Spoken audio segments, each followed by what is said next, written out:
time, stealing all our troubles and pain.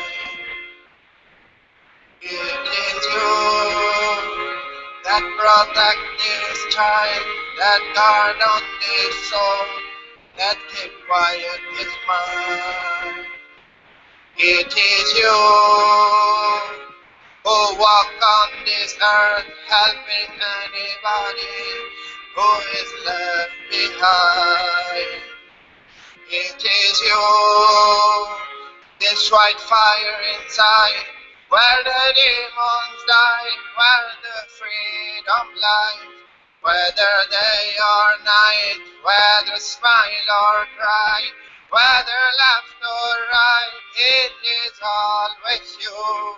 It is you who might search for so long without turning my eyes inside.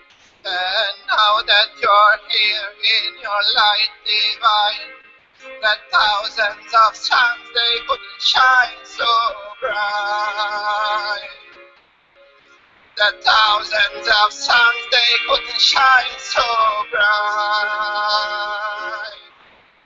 Praise to my Father who dwells in the heavens and in all our hearts.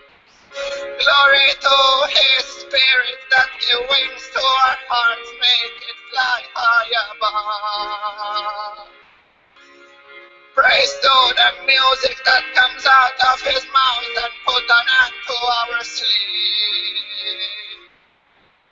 Praise to my Heavenly Father, of whom the mere sight turns the arrogant humble. Praise to His lotus feet, that whatever they touch, they make it pure. That wherever they step, that soil is eternally blessed. Praise to my gracious Father who came on this earth. He came wearing nothing but one piece of cloth, not for Himself, but to wipe all our tears.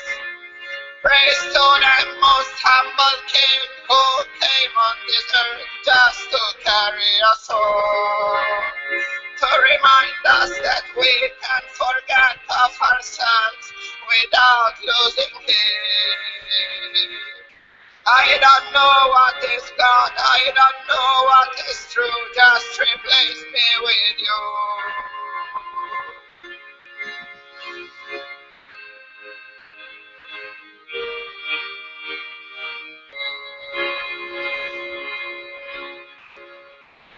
It is you, the one without which all I'm left with is ignorance. It is you, it's inside your eyes, the love and joy that money cannot buy. It is you that make it all divine. Even my worst mistakes, once at your feet they shine. It is you.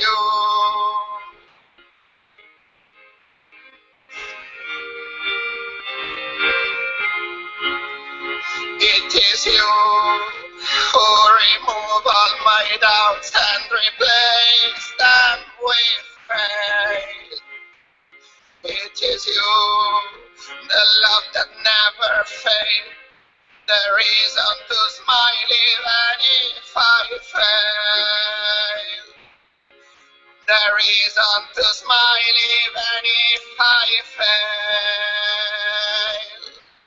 Praise to my Father who dwells in the heavens and in all our hearts. Glory to His Spirit that gives wings to our hearts, make it fly high above. Praise to the music that comes out of His mouth and put an end to our sleep. Praise to my Heavenly Father, of whom the mere sight turns the arrogant humble. Praise to His lotus feet, that whatever they touch, they make it pure. That wherever they stand, that soil is eternally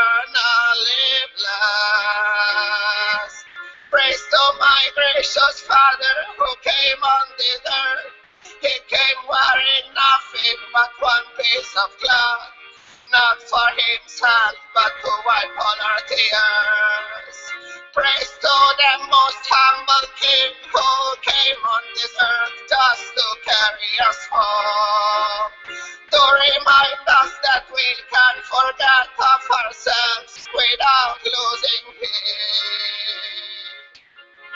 Praise to my Father, Shimuji. Praise to my Father, Shimuji. Let us call him Shiva,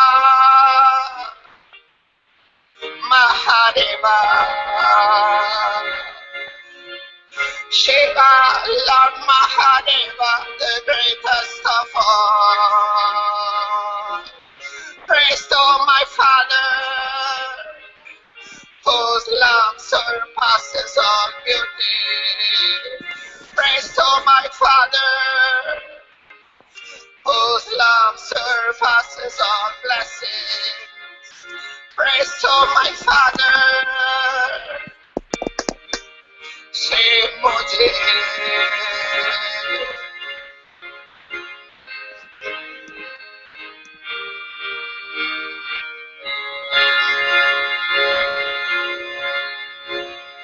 Shiva, Lord Mahadeva, the greatest of all.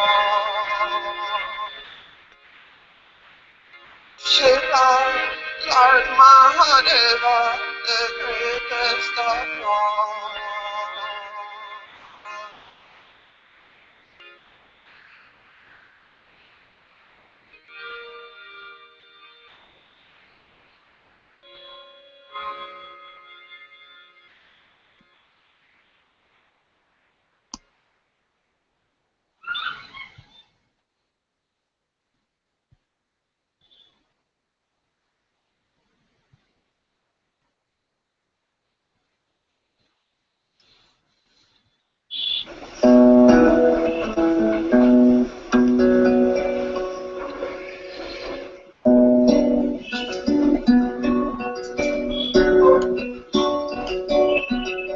Satchitananda Guru Satchitananda, Satchitananda Guru Satchitananda, Satchitananda Guru Satchitananda, Satchitananda Guru Satchitananda, Ananda Guru Om Shivananda Guru Om, Ananda Guru Om Shivananda Guru Om, Ananda Guru Om Shivananda Guru Om, Ananda Guru Om Shivananda Guru Om.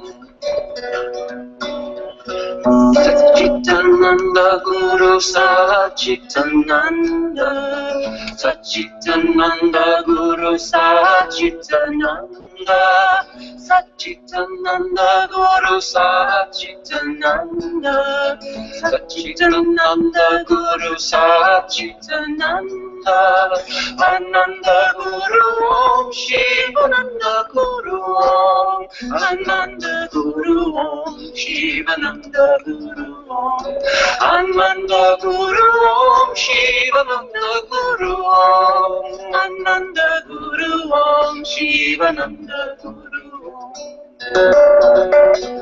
Satchitananda Guru Satchitananda, Satchitananda Guru Satchitananda, Satchitananda Guru Satchitananda, Satchitananda Guru Satchitananda, Ananda Guru Om Shivananda Guru Om, Ananda Guru Om Shivananda Guru Om, Ananda Guru Om Shivananda Guru Om, Ananda Guru Om, Shivananda Guru Om.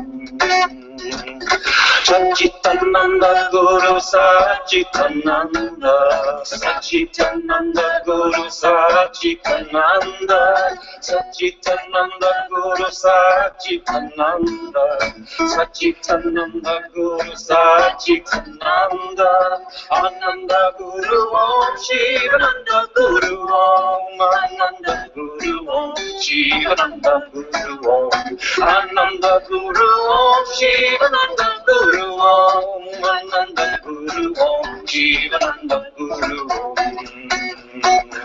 Satchitananda Guru Satchitananda, Satchitananda Guru Satchitananda, Satchitananda Guru Satchitananda, Satchitananda Guru Satchitananda, Ananda Guru Om, Shivananda Guru Om, Ananda Guru Om, Shivananda Guru Om, Ananda Guru Om, Shivananda Guru Om, Ananda Guru Om, Shivananda Guru Om.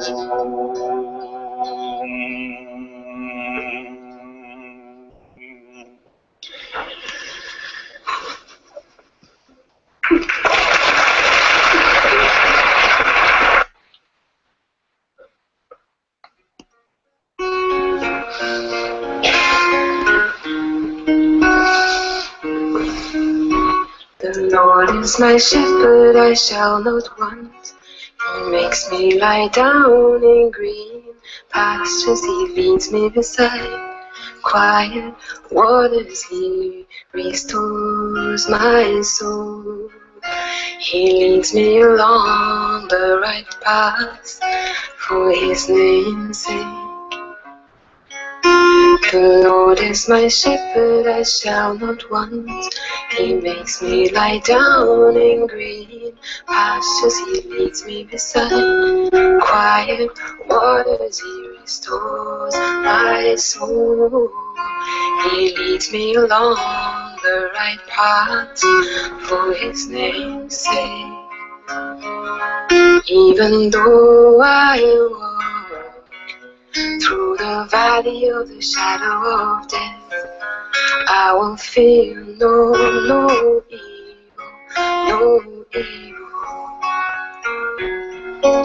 Even though I walk through the valley of the shadow of death, I will fear no evil.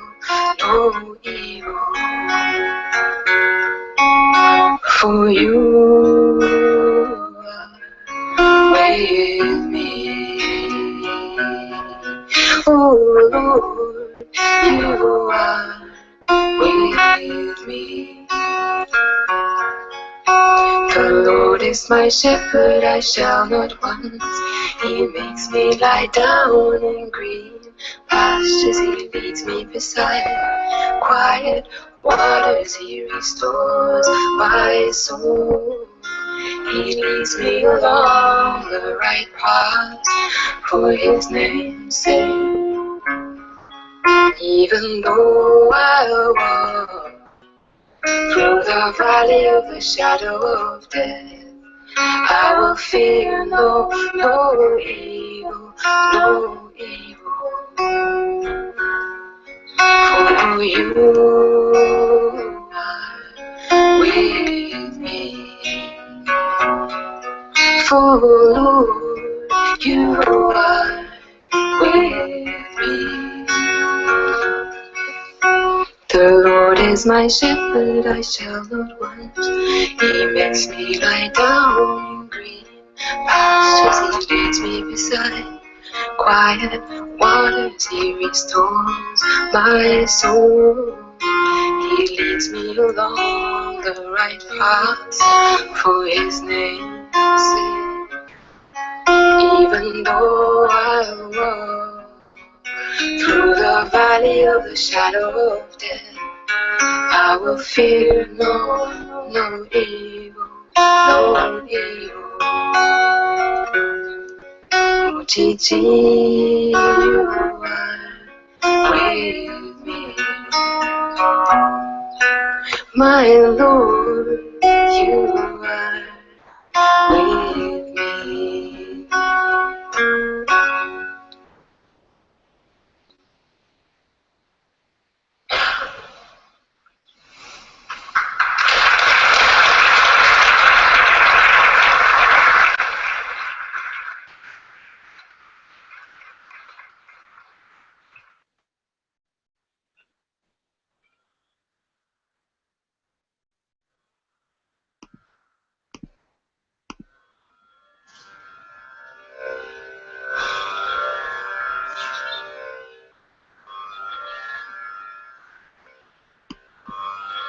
तेरो नाम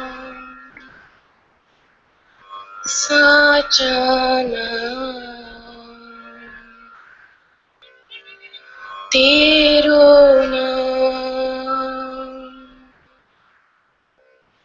साचा नाम, तेरो नाम साचा नाम। राम राम राम राम, जय जय राम। राम राम राम, जय जय राम। राम राम राम राम, जय जय राम। राम राम राम, जय जय राम। तेरो ध्यान देवे ज्ञान, तेरो ध्यान देवे ज्ञान, कर दे दूर जन्म जन्म का ज्ञान, कर दे दूर जन्म जन्म का ज्ञान। तेरो नाम साचा नाम, तेरो नाम साचा नाम, तेरो नाम साचा नाम। राम राम राम, जय जय राम। राम राम राम, जय जय राम। तू ही दाता, तू विधाता, तू ही दाता, तू विधाता, हो अटूट तेरा मेरा नाता राम, हो अटूट तेरा मेरा नाता राम। तेरो नाम साचा नाम, तेरो नाम साचा नाम। राम राम राम, जय जय राम। राम राम राम, जय जय राम। हर पल सिमरे जो राम नाम, हर पल सिमरे जो राम नाम। राम राम राम राम, राम राम राम,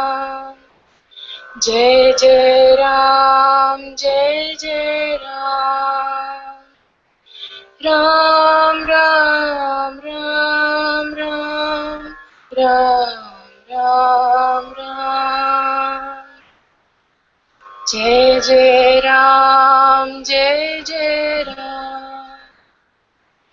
हर पल सिमरे जो राम नाम कर दे मोक्ष जन्म मरण से उनको राम कर दे मोक्ष जन्म मरण से उनको राम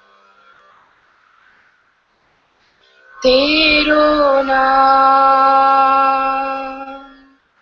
साचना तेरो नाम साचा नाम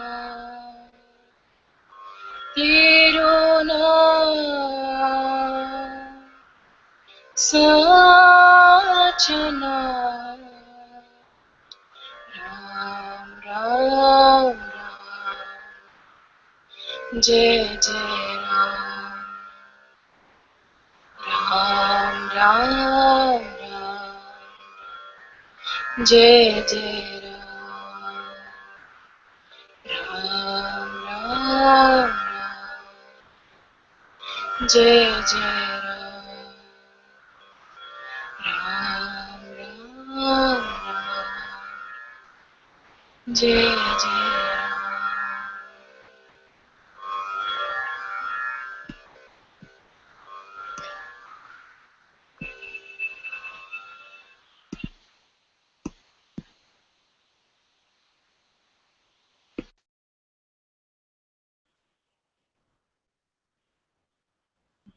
Thank you.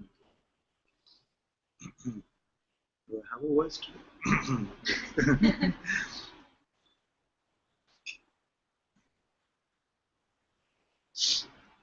Namaste everyone. Very warm welcome to Satsang this morning. Sadhguru Sri Moji Ji ki Jai. Actually, we should say this evening because this Satsang is especially so that the ones in the US who are there can join us at this time.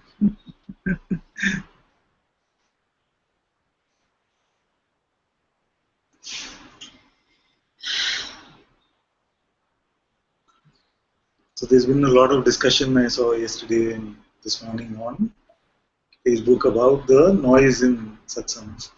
And I feel like we are one family, so there's nothing that we must hide from each other. So let's maybe bring it up for some discussion.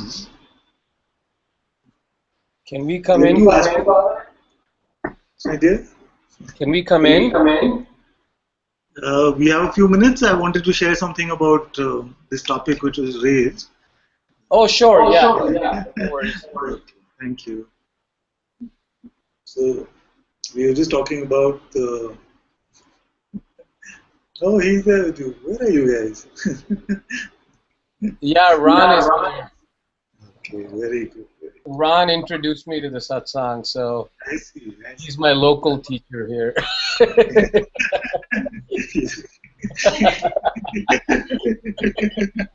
I don't want that responsibility. So I just wanted to speak for a few minutes about this whole topic about noise in satsang and how it's become too noisy and things like this. And I feel that we must look at it in two ways. First, there are some reports which I really enjoyed hearing and some which I didn't enjoy so much, I have to be honest and say. The one that I enjoyed Azhar's the best actually. Azhar said, Father, the audio setup in the room is like this, where the mic is like this. So if you're using the internal mic from the Mac, the sound from the rest of the room also seems like it's very close and it's being projected to the rest of the world. Very practical, no judgment, just clear that this is a practical issue and this is what we can do to resolve it. So this like this, and some had suggestions about maybe we have an area which is not so audible through the mic and things. So I enjoyed hearing these practical suggestions about what could be done. The second aspect is this aspect which I really wanted all of us to contemplate together, which is this aspect of presuming to know what is going on. See?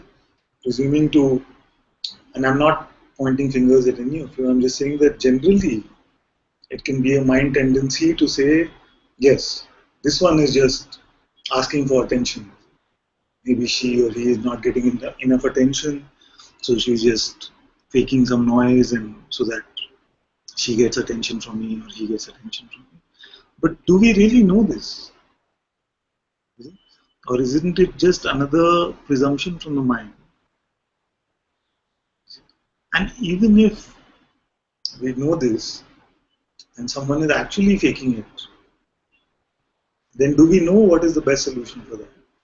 Do we know whether the best solution is to leave the satsang or to come closer in satsang? We don't know any of these things.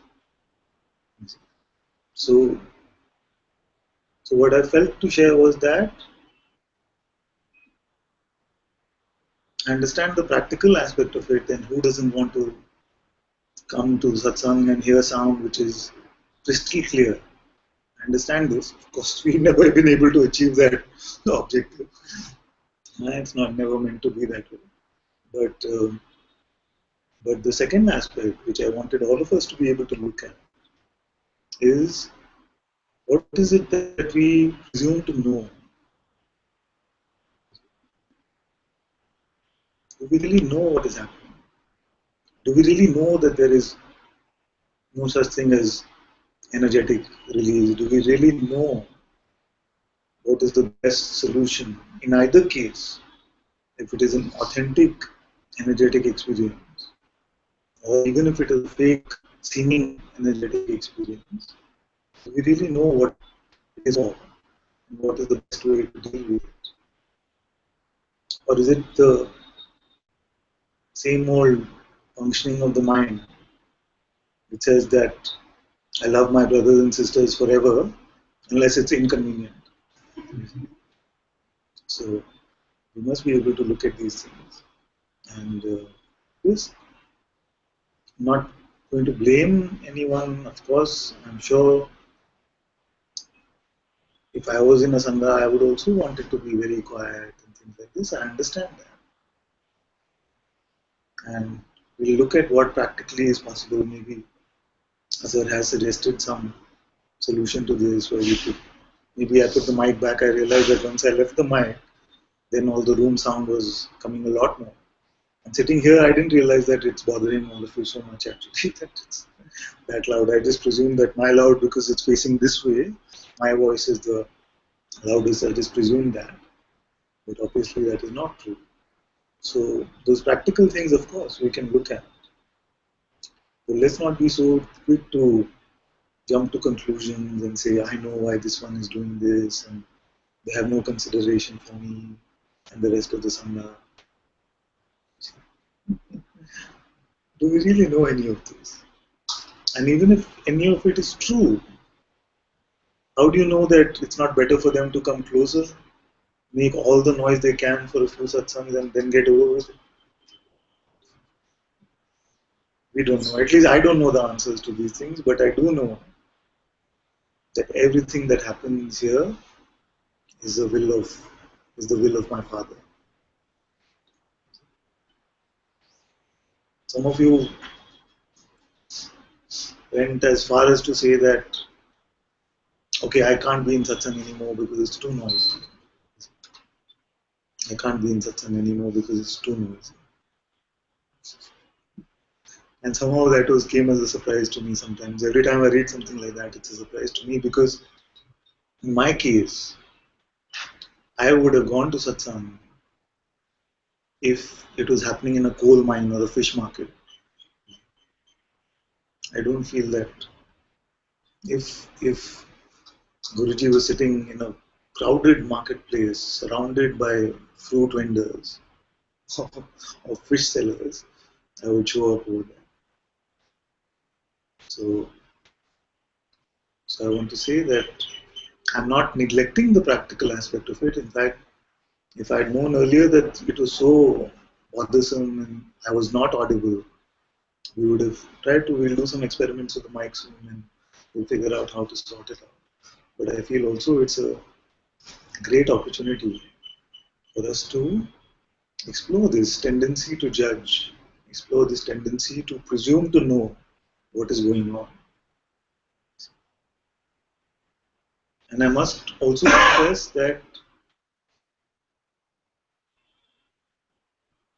here how this expression flows is too soft.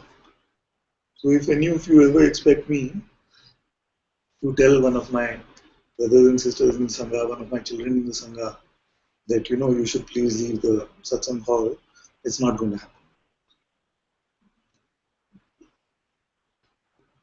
Unless somebody disrespects my father, unless someone disrespects Guruji, all of you know that that's the only line I have that I know of at least. So,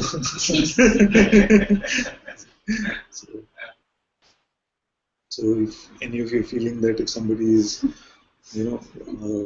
vomiting in the satsang hall, if somebody is laughing in the satsang hall, if I'm going to have it in me to say, no, you please leave because you're too noisy, it's not going to happen. And if it's going to bother you, then I'm not forcing you to stay.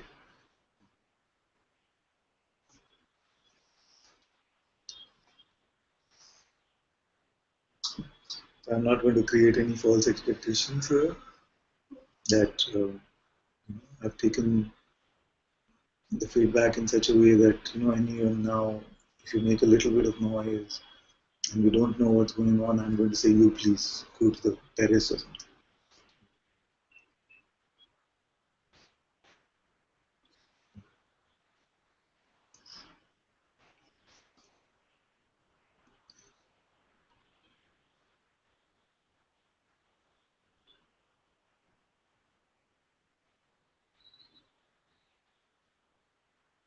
It would give me great joy actually if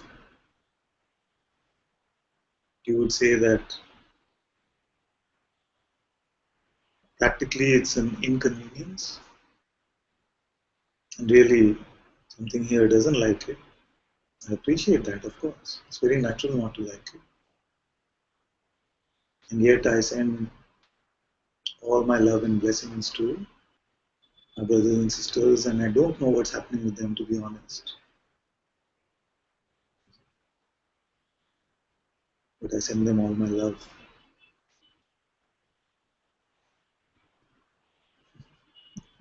But I'm naive, you know that.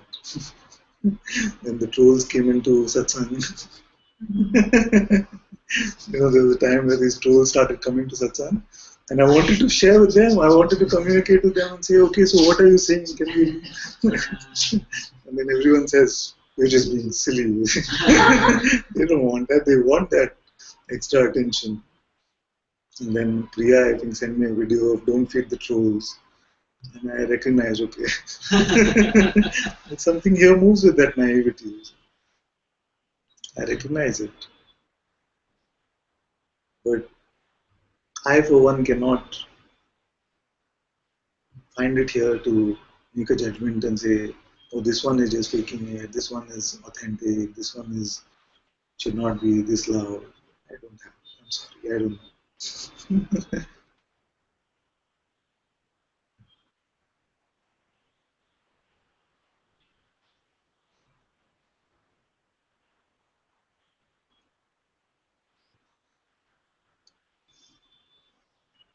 So Zia, when she started coming here, every time she would have this sort of release, she would say sorry. So I don't know whether you could hear it, but at least when she started, I used to have the mic. So what would happen is that she would have this something, and then she say, "Oh, sorry," and then I said, "You have to stop apologizing because it's not that you're doing something." And in India, actually, this sort of I don't want to put any labels. I don't want to make it seem attractive or unattractive. But I must say that in India, when these kind of things happen, people actually build a temple around you and they come and touch your feet. So let's not presume that we know what something is for.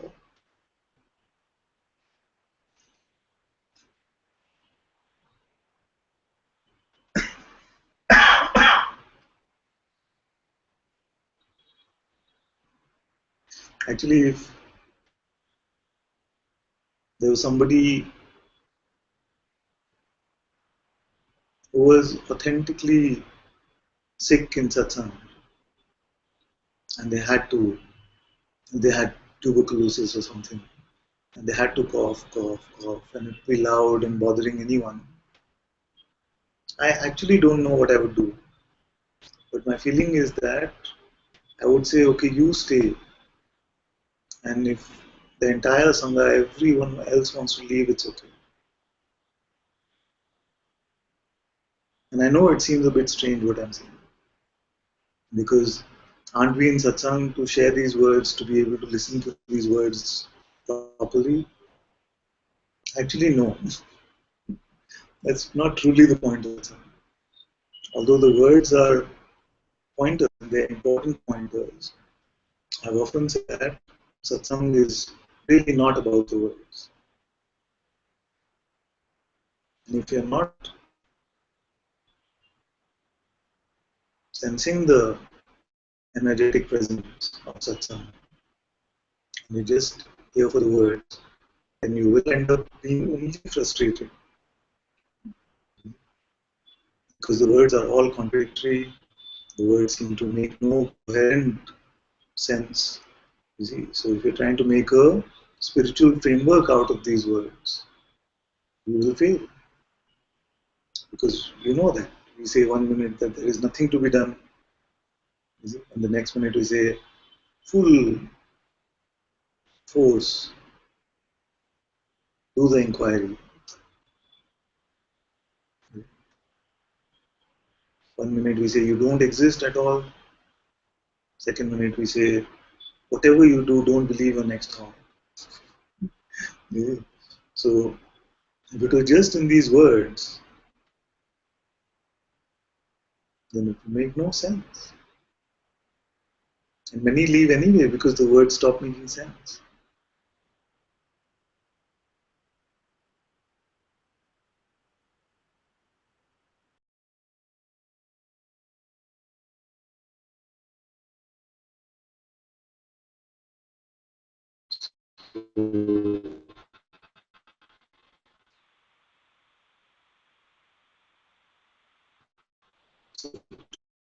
This is how it plays here. Father, are you there? Okay, you froze up for a minute.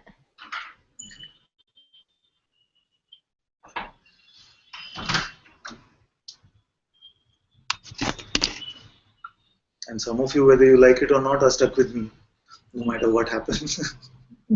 So I'm sorry about that.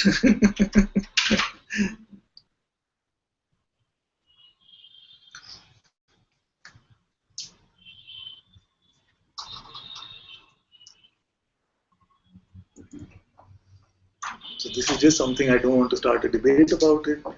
I don't want to discuss. Practically, we'll be looking at some sound solution where you don't find it that my words are not being heard. We'll, we'll fix these things as much as we can.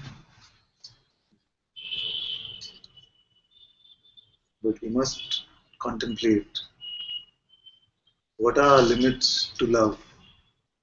When we call ourselves members of a sangha, what is it that we really mean?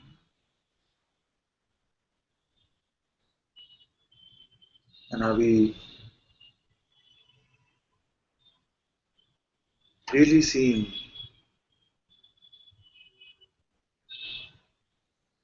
from the perspective of all the sangha members, what if it was me having this sort of experience? What if it was me trying to fake it also? You see? What if? How would I want to be treated?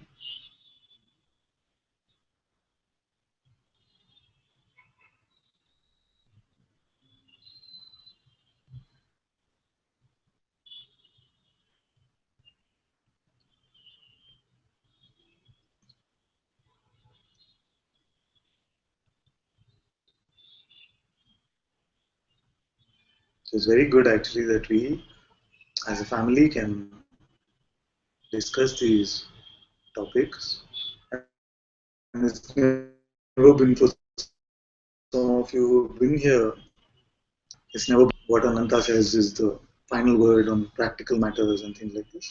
If you feel that, I'm still being naive, send me a video or something. Then we see. But right now, this is the feeling which is here.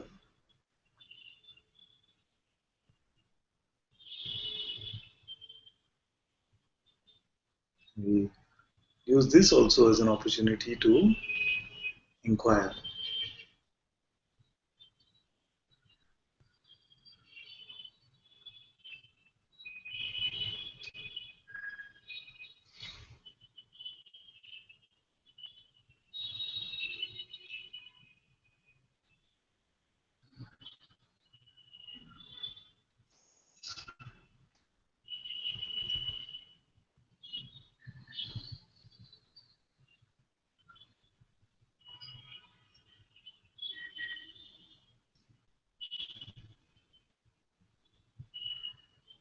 So I'm very happy that all of you shared actually, because it brings this to light. And don't treat my words as if it is the final, that they're the final words or something. It's just, I'm speaking as another member of the Sangha. Let's see how it all goes. Okay, so Can we? yes, Vijay, you can come. Hello, Father. My dear. How are you? Very good, very good. So I had some confusion come up recently, and I feel called to get it resolved. I actually have two questions, but I'm going to start with the one thing that I'm pretty confused about, and that is, when you let's say you're trying to figure out some practical issue, and that's not the only place where this came up, like whether I should quit my job and move on to do something else or something like that. And I'm getting to a point where I'm not sure, because there's always two voices, one telling you to do one thing and one telling you to do another thing, and the inquiry doesn't seem to work really well there because you don't know which voice to trust. And then today too, like I was going for a walk and suddenly this insight, what felt like an insight came that like really ever since I started walking on this path, the only thing that I've really can be sure of is that I don't know anything. But then I started wondering if this was an... What was that? Sorry? Yeah. Are you sure you don't know anything? Not even this we can be sure of. Right. That's exactly right. And then I was like, is this really an insight or is this my mind telling me that I don't know anything? So that's the question is, I don't know if there's any voice in there that's trustworthy anymore. Yes. Yeah, as long as it is not clear which voice is the Sadguru's voice or the intuitive voice, both of them. I can't hear you. You broke up. Yeah. Sorry. You try the mic. It will be easy to set up for. Okay. No, it's okay. Tell me. So I think your voice is fine, but you're breaking up like it's choppy. I see. Yeah, I can hear you, but it's a little bit choppy, so I'm missing a couple of words here and there. You can put it a little closer. Maybe it's the internet connection. I was saying that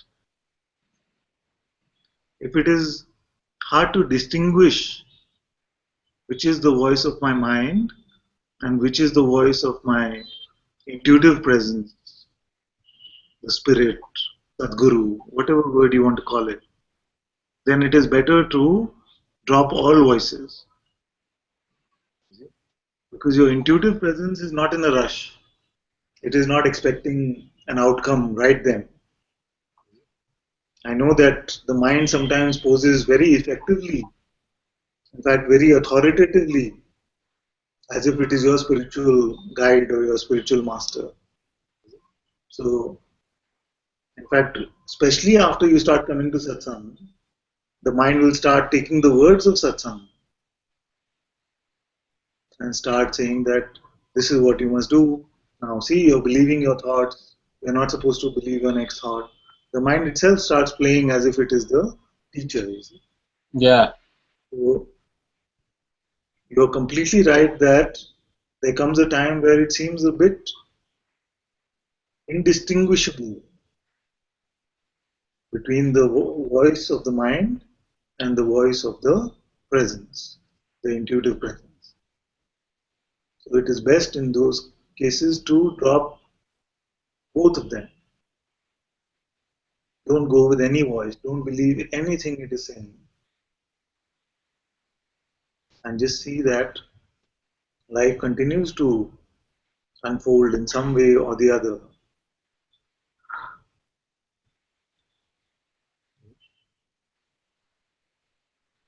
And then what might happen is that as you stop believing any voice, you will find that this intuitive sense becomes stronger and stronger.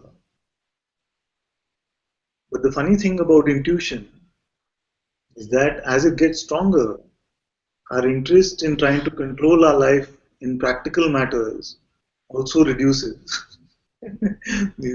so, so I can't actually imagine going to the Sadguru within and saying, Father, what to do about my job? It's just that interest is not there. You know that whatever is moving is happening through His will, through His grace anyway. And then what you'll find is that as this intuitive voice becomes stronger, you'll not be able to make use of it for anything seemingly personal. You see that it's here just so that it can share this presence, share the words of satsang, and point all those who come to your presence to the truth of who you are and who they are, which is one. So that's a bit funny about this, that as this intuitive presence becomes clearer, more obvious, more natural, you find that the interest in trying to control the movement or the flow of your life and seeking guidance about what your next step should be actually reduces. So you find that, okay, I'm going to share something very candidly with you. I know without a doubt that this intuitive presence knows the future. I know without a doubt that this intuitive presence knows the future. And sometimes it does give you glimpses of it and things like this. But I cannot find it here to refer to it and say, please tell me what's going to happen tomorrow, what's going to happen about this. You see, I just don't have that. So I find it very funny when I hear reports about, people predicting and saying this is what the future will be like, this is what you must do. Because here I just don't have that sense that it sort of feels like the sanctity of the presence here is broken if I go to it with some sort of personal requests and personal ideas. And just this, also the personal fear about what's going to happen here, about money or relationships or the body. The sense of fear about it is gone. It is not It does not seem like this concern about what's going to happen to this body or to the money or to relationships which flow here. So as you go through this handing over of power from the mind to the present, you will find that we wish that we had a voice which could tell us what to do and what the future will be like. But that when that presence becomes strong, that interest in wanting to know what to do and what the future looks like itself starts to diminish to a great extent.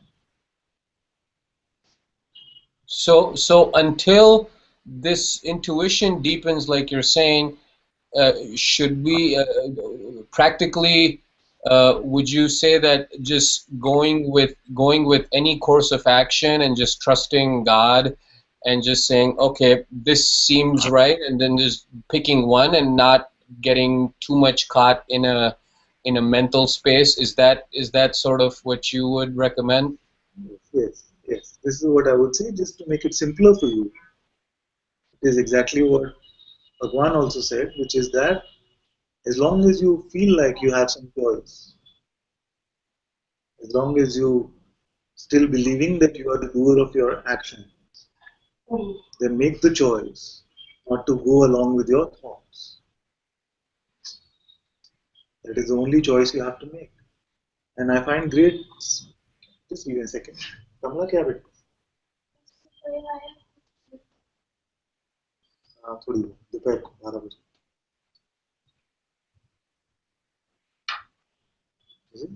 So when I say don't believe your next thought, actually it makes all of this quite simple. At least that's how it seems here. I know that many have reported that it's not so simple. Yeah. What it feels here is that as long as there's a sense that I can do something, I have some choice, the only choice I have to make is not to believe what my thoughts are saying. Everything else is moving on its own. And in this, just letting go of the next thought, we find that this concept of choice making and doership itself starts to lose power. So all that you have to do is not believe your next thought. No matter what the situation is, no matter what the world is expecting from you, no matter what, you don't know whether you're going to go into your job and say, I quit or I'm going to stay for 10 years. Guruji also shares this story, isn't it? When his supervisor at the college or school came to him and said, you have to do this, you have to do this, he just found his mouth moving, saying, I quit, I can't do this. And he was wondering, where did that come from? Yeah. So life always moves in the way it is meant to move. It is the presumed choice maker, presumed decision maker, which is false. And in not believing our next thought, we take on in believing our next thought, we take on the role of this presumed decision maker, imagined decision maker. But you'll come to the discovery that there is no such thing. All of this world is actually one movement of consciousness. The world is one movement of consciousness.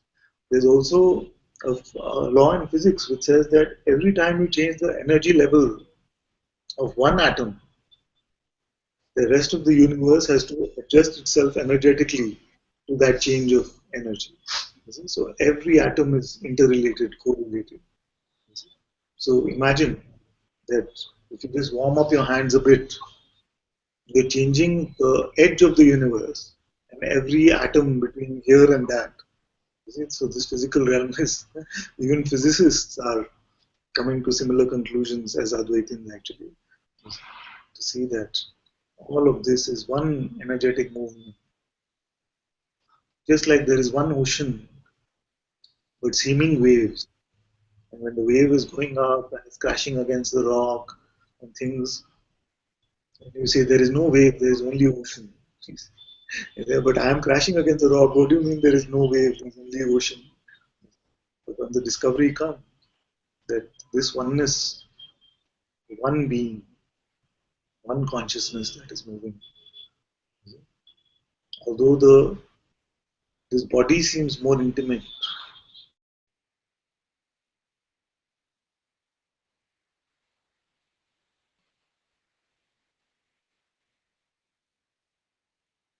Oh, no.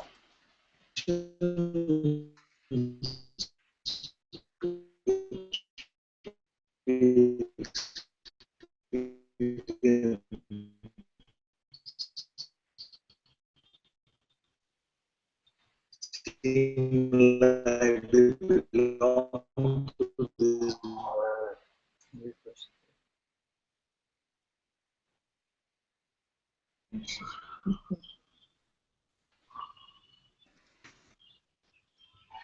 Father?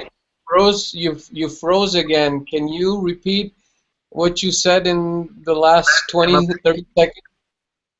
You froze again. So do you mind repeating what you said in the last 30 seconds? Yeah, am I back?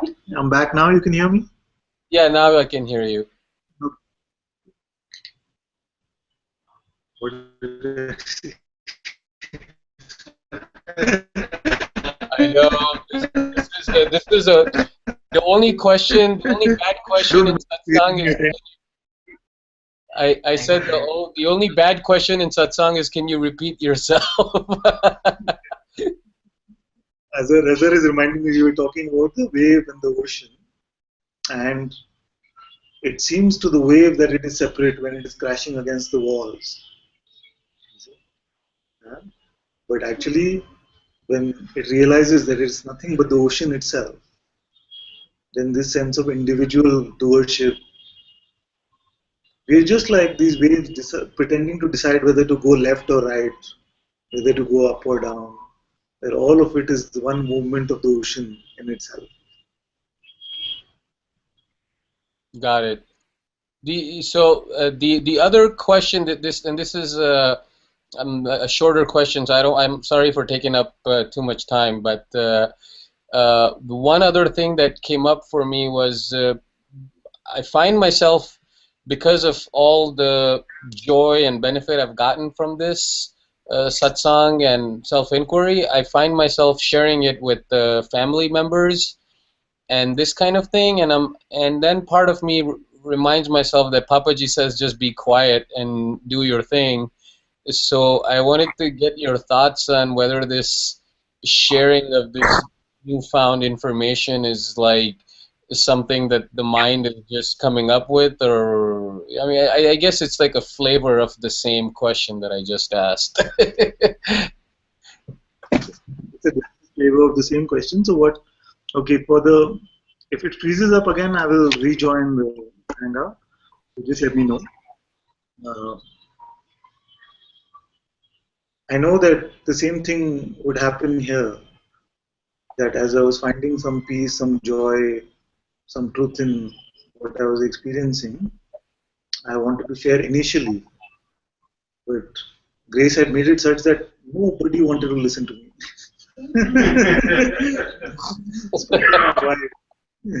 Especially my wife, she didn't want to listen to this stuff. She still doesn't actually. So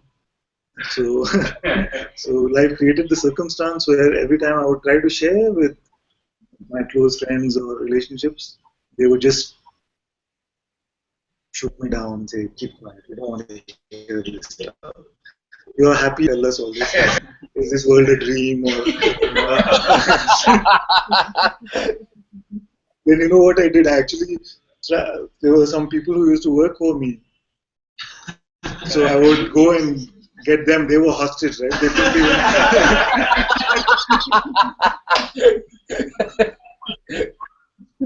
So I would go to my team in the morning, and instead of saying, okay, so what's the plan for work today? How do you know this world is real?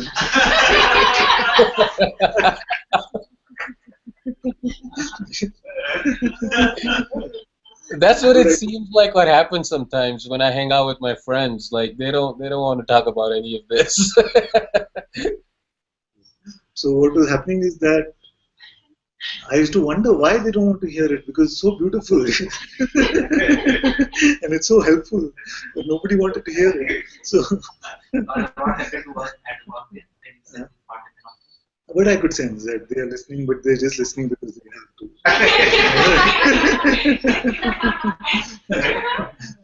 And the ones that had been there long with me, then they would come and hint that, maybe we should focus a bit on the tasks. Right, when I tell people that Muji Baba says this is the most important question in the universe, they're like, I can think of at least a dozen questions that are more important right now. So then what happened is that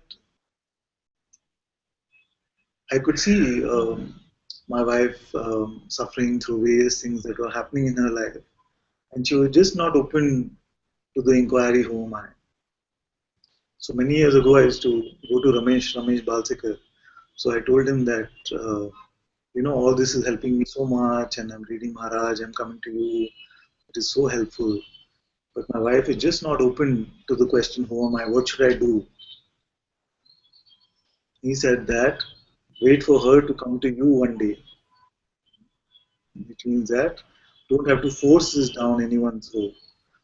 Don't have to push people into the inquiry, because it will not happen. And in fact, in the play, it seems to be counterproductive mostly. But I am very familiar with this urge to want to share, to want to help. So instead of saying be quiet, I'll give you something which is maybe simpler. What I can suggest to you is knock gently. Yeah? Knock gently. And if the door doesn't open, then don't knock. So if you feel like you're with someone who might be a little bit open, then explore a little bit. So something I was going to say, ask them something like, have you ever wondered who you really are, or something like this? But I realized that is not knocking gently, that can be quiet. So but that will come.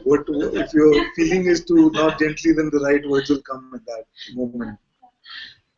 And then what happened is that you'll find that automatically those who are drawn to this will be drawn to you. But you are no longer being a spiritual jerk. You are no longer showing off with what you know and how you are better and how you understood such great things. You see, all the showing offness of it dissolves. And then what happens is that naturally some things will happen which very beautifully it'll unfold in itself. So what happened is that it's very funny as to my last job before I got back into business was at Cisco. So at Cisco, what would happen is that somehow, just organically, at the end of the workday, 6:30, 7 o'clock, some people would come and we would just talk and just start sharing things and things. And they would come on their own. I was not going and saying, okay, I want you to really look at who you are. It started like this. Then when I started the business, then my colleague Amrinder, he and I would share a lot about these things, and it was all with a sense of openness. It was no forcing and no.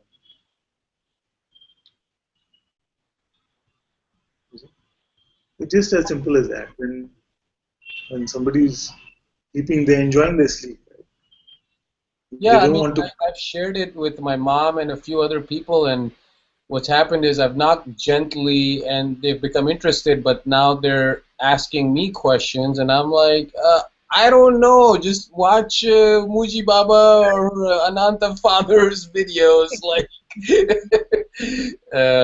and then like sometimes when I get into explanations, then it's like, okay, it's a very fine line, because very soon like some sort of like spiritual arrogance or like I know this kind of thing creeps in, and I'm like, it's kind of a sketchy area to be in, for me at least.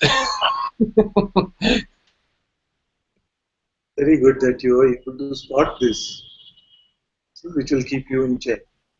So as long as you can spot that something starts off with a genuine sense of wanting to help, and then when asked questions or confronted even about what is being shared, then quickly something either wants to run from it or it wants to come up with the standpoint of somebody who knows something who's special because of what they know.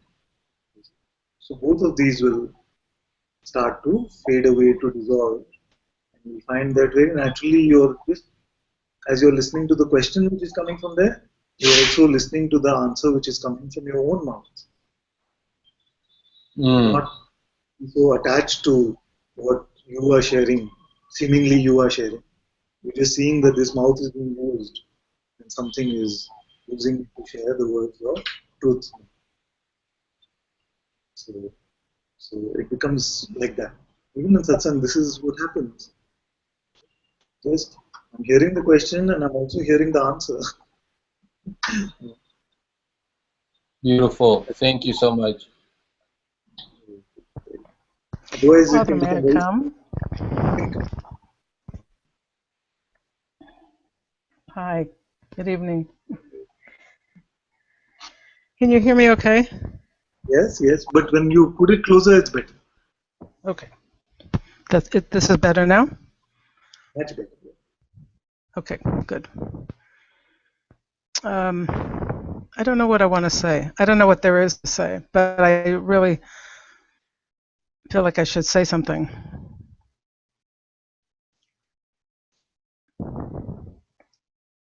And my first feeling was I was happy to hear that you were coming up with some practical solutions for the sound situation.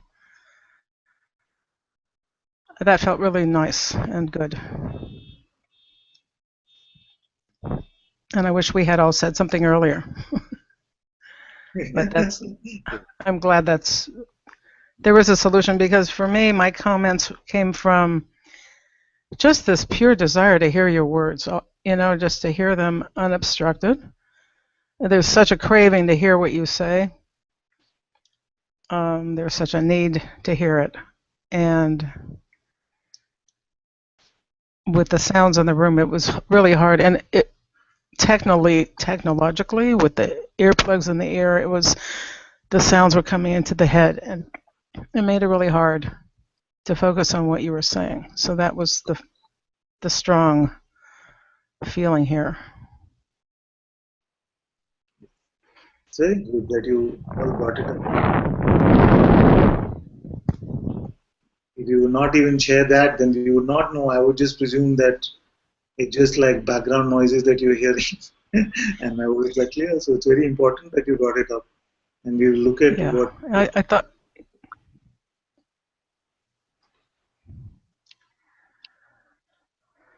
I hesitated to bring it up, and then suddenly it was the day to do it because everybody started doing it. So then I joined the crowd. Like, okay, I have some input also. I jumped on the train. And I'm sorry. The term we use here in India is safety in numbers. I don't know whether you have. We have that expression here, and I think that's true. It was a sense of safety in numbers, because I didn't really want to say anything, and yet I found myself being really frustrated lately, and in a place where I was dreading coming, and yet that felt awful. It felt really wrong to not be excited about coming to satsang. There was something really wrong about that. It felt really, really awful. Like, wait a minute, I love this. I want to be there.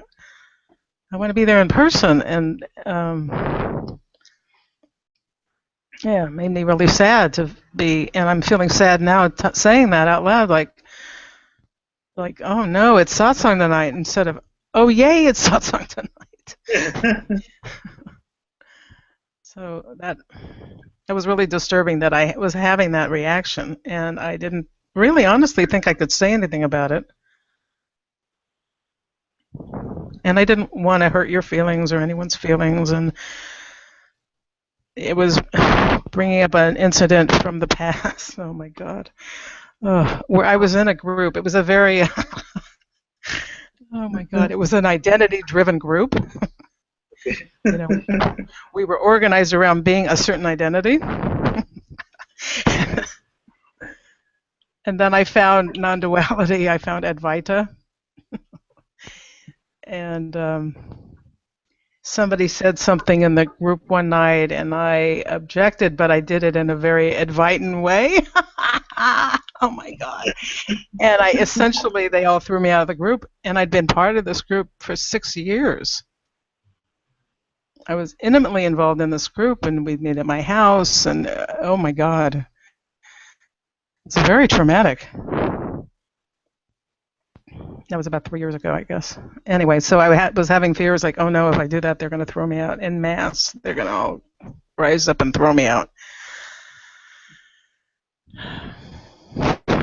Anyway.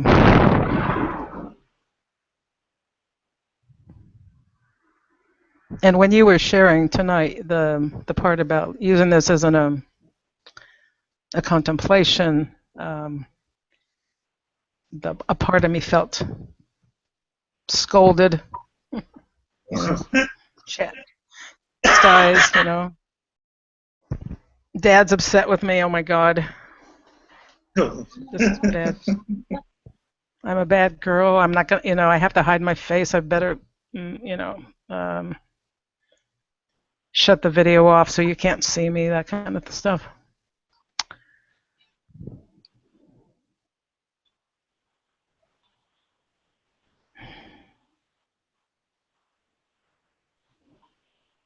I just want to say that mostly what happens here, whether I'm reading the chat on the YouTube or the Hangout, or I'm seeing things on Facebook, all the groups, if I'm seeing, not so much attention or relevance or meaning is given to who's posted what. For me, I just get a general sense of the question and the report. I don't feel that the capacity or the ability is here to say, oh, she said this and look at her. It's not like that. I don't even remember who posted what about this topic. I just got a general sense there's a lot of discussion happening about it. Some part of it is practical and some part of it is judgmental.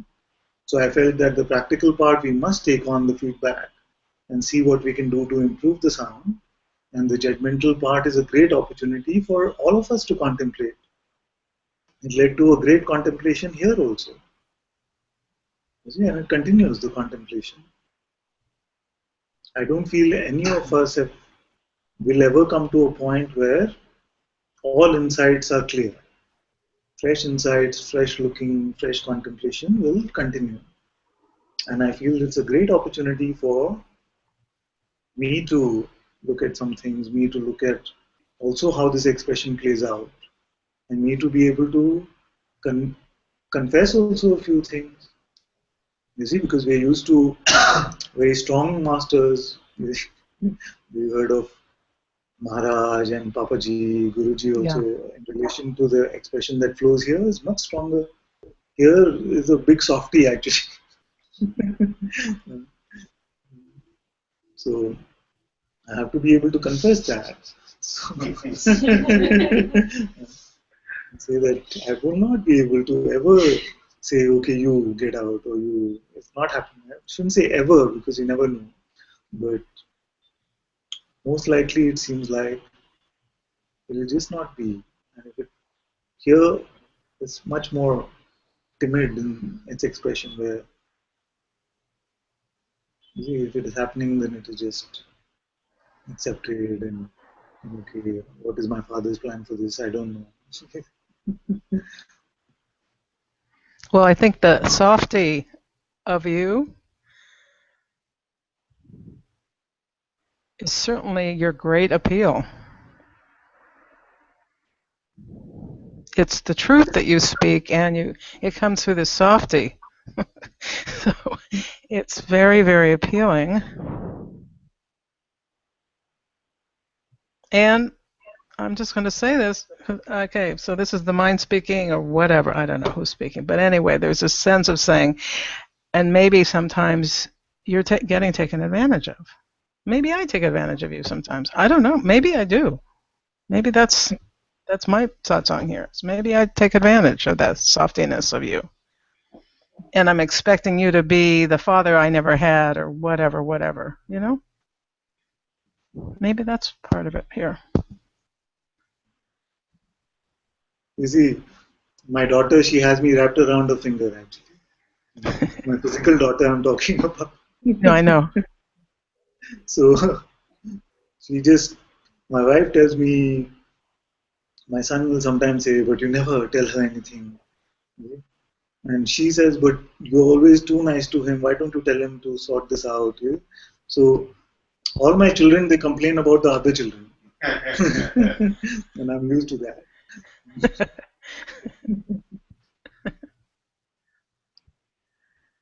I don't know. I don't feel that truly a child can take advantage of their father. And I don't feel that if you had the ability to take advantage of me, I feel that I would stop you because I don't want you to carry that burden. Because to manipulate, to take advantage of, all of these things are, if you can say that there is a burden of personhood, if there is a burden on consciousness, then it relies on these kind of things: personality, doership, manipulation, trying to get our way.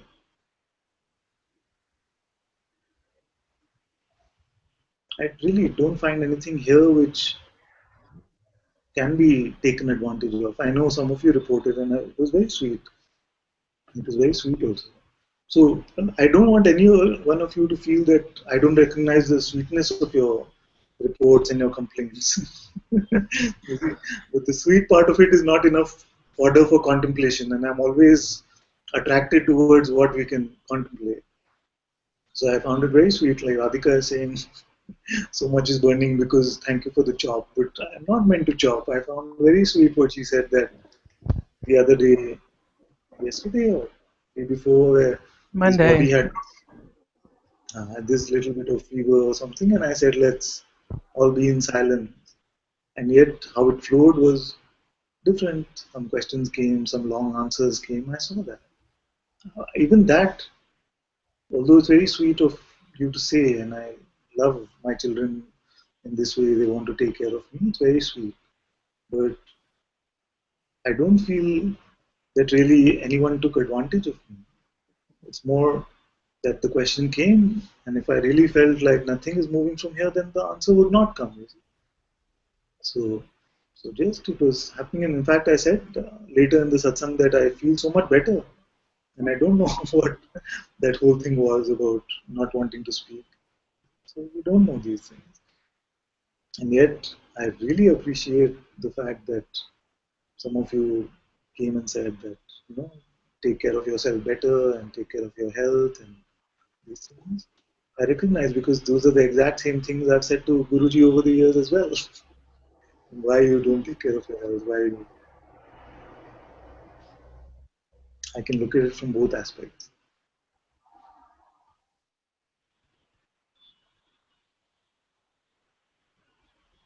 I had mini awakening just now when you were talking. The That room is very somehow, quiet, by the way. I know. Everyone's really quiet tonight. Thank you. I can hear Father now. Nobody start moaning, please. Maybe somebody in the hangout will start moaning.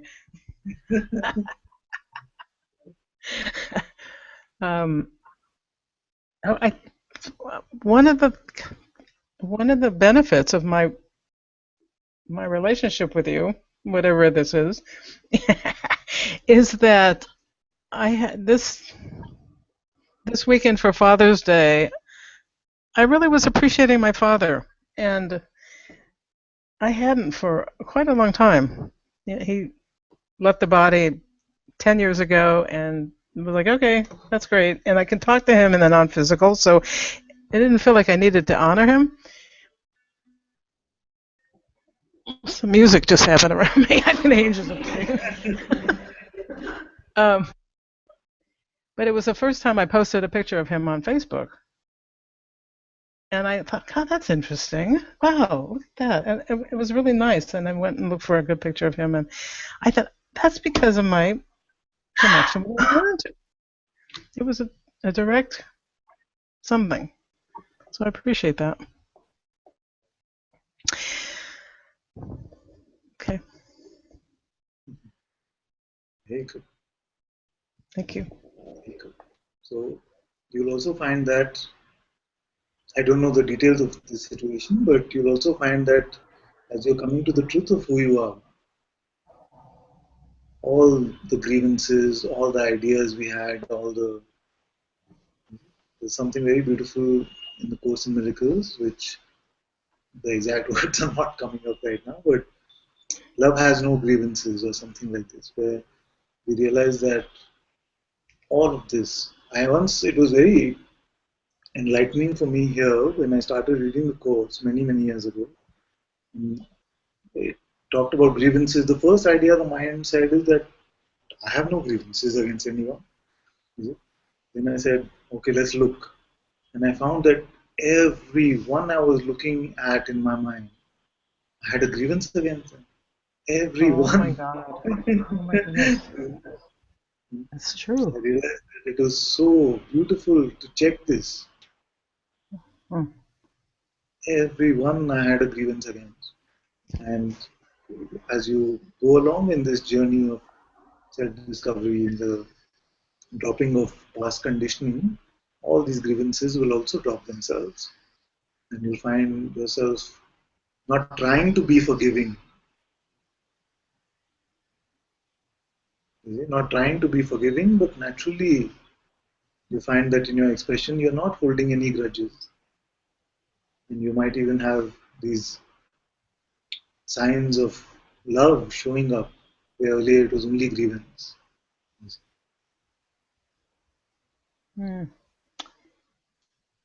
Boy, that rings a bell. That really rings a bell because I have a laundry list of grievances.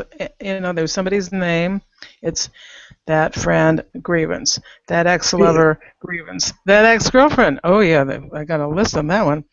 And I actually find the mind just rehearsing them all day long sometimes. And it's like, why am I doing this? It's not happening in the here and now. And yet the mind is replaying these over and over again. It's like, get them off the repeat track. And they're on the repeat track. And most of us, we've lived as if we love these people.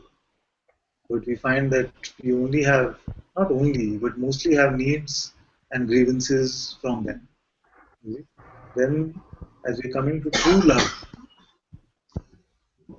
then there's so much space for their expression. There's so much space for how their expression is flowing. And you find it next to impossible to hold on to a grudge, to hold on to a grievance. Momentarily some irritation can come, some anger can come, and it can play itself out. Although here even that rarely happens. But you'll find that that is okay. Like Guruji says very beautifully, he says that when I'm irritated with someone, I want them to come there right away. Because I know that in a few minutes it will not be there. Just like this, the experience of these momentary irritations, anger, all of this can come. But you cannot, like you said, it's a very good example, a spreadsheet of name, grievance, name, grievance. This spreadsheet starts deleting itself more and more. And it's on a Because you see, permanent alert every day. I have to look at this. so what you find is that once you're truly grateful for the right now, and you realize that every step in the seeming past has got me to this moment right now, then how can I not be grateful to the steps and only be grateful to where I am presently? So everything that has happened, every single moment has been a stepping stone in a way to bring you here now. And if there's gratitude for the here and now, then it must be also, then the gratitude to the seeming steps, to the seeming past must also be allowed. You see. And everything, then we start seeing it's been such a beautiful orchestra. You see, where some notes at that point seem too high and some notes seem too low. But when we look at it in its entirety, it's been a beautiful symphony.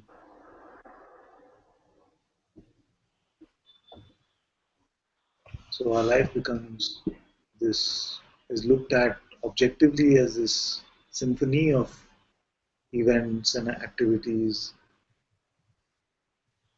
But as you start realizing that you have just been the pure witnessing of this play of life, then you're able to look at it objectively and say there's nothing to really put down in life because everything has been part of this one beautiful orchestra. Because the tendency is to say, I want only the high notes and I don't want the low notes. Can we imagine a piece of music which is only high, high, high?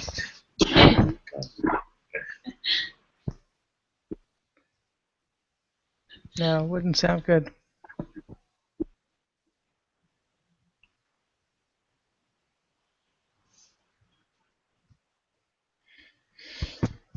Okay.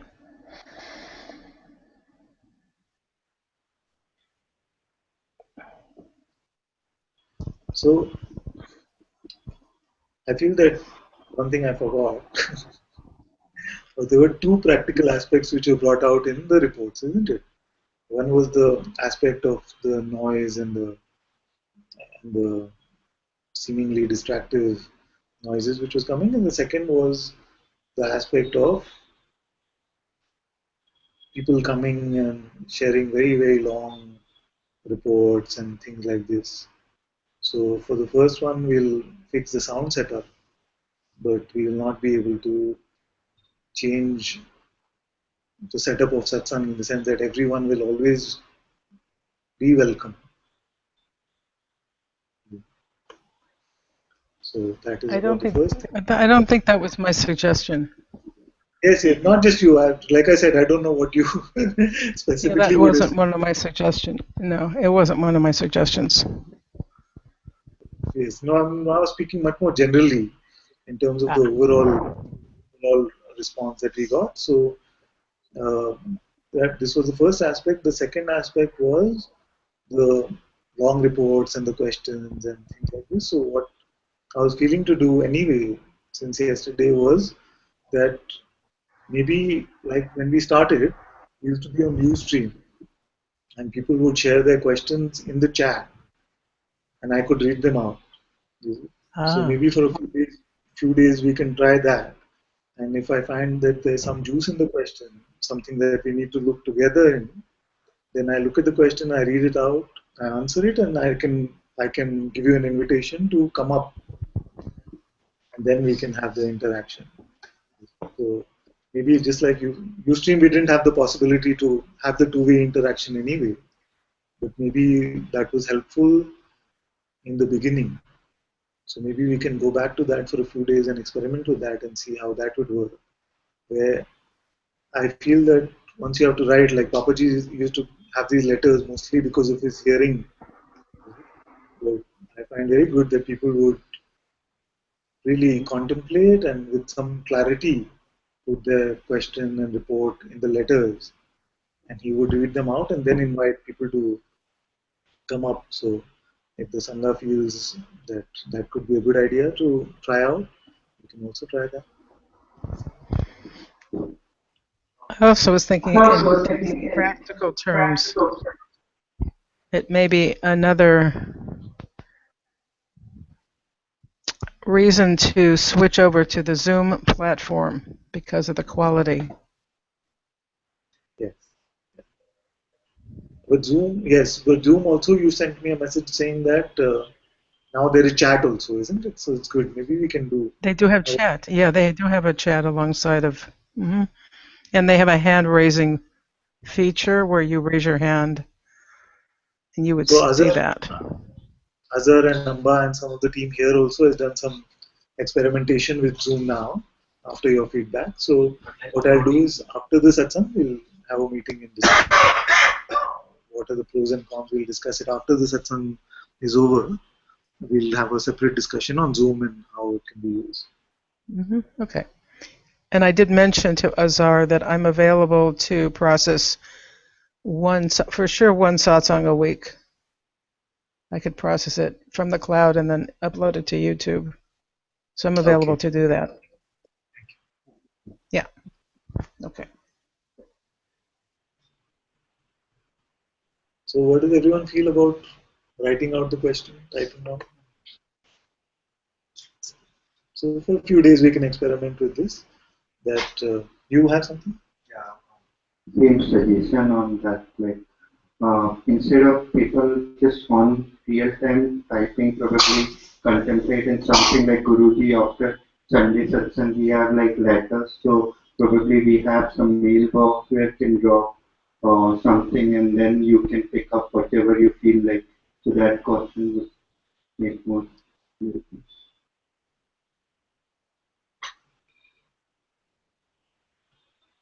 Okay, this is also good. So to start with, let's just see how the typing thing goes. And if I find that even that is noisy, or if we get reports that that is noisy, then we. Also, if like someone trying to surrender something, expose something to you, in that case, we'll type and you will just read it out. I'll read it out. Sometimes I might just read it, and sometimes I might read it out. There's a question on YouTube chat. There are a couple of questions now coming in. So Jillian says, I have a question, please. How does one convert partial enlightenment into complete enlightenment? Is it just to keep watching and then one day it will happen? So, how does one convert partial enlightenment into complete enlightenment? This yesterday also we were sharing something along these lines. And I was saying that if you look at liberation, actually it is one flow, but if you have to break it into steps, the simple way to look at liberation is that one aspect of it is the recognition of who we are. You see? When we inquire and find who we are, or in a deeply devoted state, we recognize the non-existence of the person, or in a deeply meditative state, we come to the recognition of the awareness self. So this is one aspect to it. I find that many who have been coming to satsang have had this recognition. You see? So this recognition is not necessarily liberation. It can be called an awakening experience, a spiritual experience. We can use various terms for it.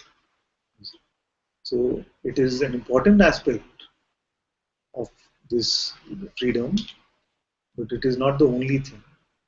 The other aspect which still remains, and sometimes it can be even stronger than before after an awakening experience, is the sense of ego, which is the sense of conditioning. So what happened is that you recognized that you don't exist as a separate entity. And yet, the messages from the mind have not completely been given up on. So then the mind is very quick to jump on even this as an opportunity and say, see, now you got it, that was it, you have made it. You see, now you are special. Maybe not in the exact same words because it knows that you can smell that very clearly, but in some way or another, it tries to pull you into this idea of being a special person now because you had the experience of the self-recognition. So the second aspect of liberation must be the predominant giving up of this conditioning, of our belief system, of what we believe ourselves to be, because it is not aligned with the recognition of who we are. The recognition of who we are is that I am nothing, but all beliefs belong to someone. So if you're still believing our thoughts, if you're still believing ideas of freedom also, in fact, then the giving up of those is liberation. And don't fall into the trap of this complete enlightenment. Yesterday also we were talking about the exact same thing. This completion is another mind trap. All we can say is right now we are free from the mind's pushing and pulling, mind's belief system, conceptual knowing of things. We are free from that. We can also look back at the past, whatever period of time, and say it seems like in this expression there is great freedom from this messaging from the mind. So we can call that freedom or liberation or enlightenment. But there is nobody that I have seen, there is nobody that truly I have read about, even from history, that was completely free from this conditioning, and yet their appearance was here in this realm. All the sages, you see, all the avatars, everyone had their moments of belief in the mind. Like Jesus on the cross saying, "Oh Father, have you forsaken me?" Just momentarily, but then quickly coming to the realization that the Father cannot forsake. The Father is you. And then saying, "Father, forgive them, for they know not what they do."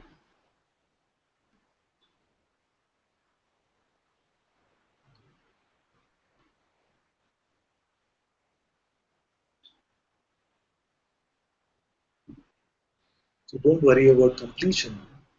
Just, I was going to say worry, but not even worry. Just see that right now you're not believing what your thought is telling you. That is it.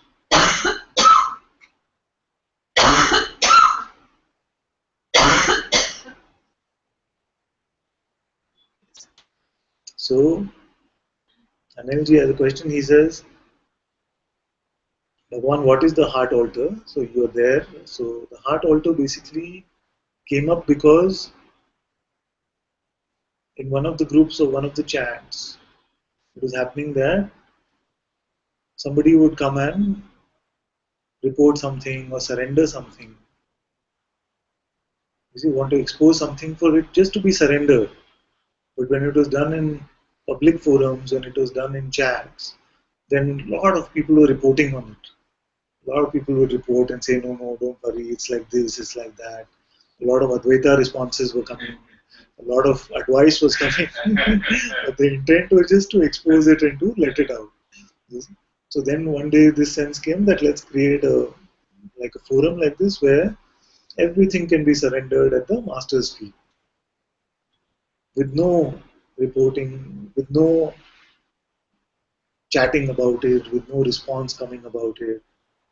It's just like an altar where we go and surrender. But in an altar, what happens is that it doesn't feel like we're really exposed enough.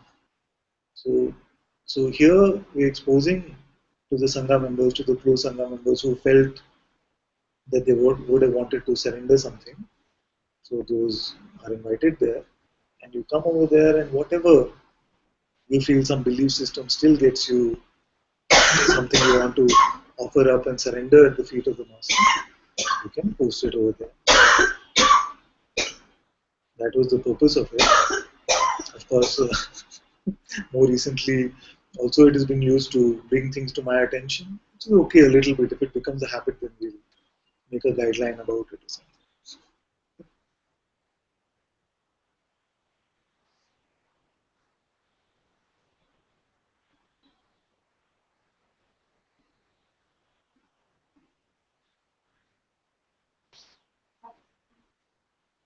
Yes.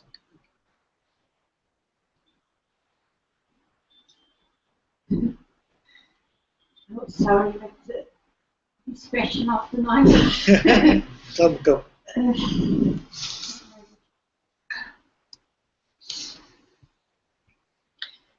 I hope Radha has not come here today because she feels that. Remind me to talk to her after Satsang. Radha is not here today. Oh, because of the noise? I don't know. We'll ask. I think it's because I was feeling terrified. You can share what you. It's Lusha. Well, what with me happened that I had an accidental awakening of Kundalini energy about 25 years ago, and very strange symptoms happened since this. During the 25 years, I was 29, I am 55, and during all this time, I need to hide a lot of symptoms. In fact, on my life, it's difficult because so many rebellion is coming here, and arrogance perhaps also dissolving. That I don't know if the best it is exposed or to be quiet, but I was not cause for coming. I was suppressing, so I don't know what to do in this moment.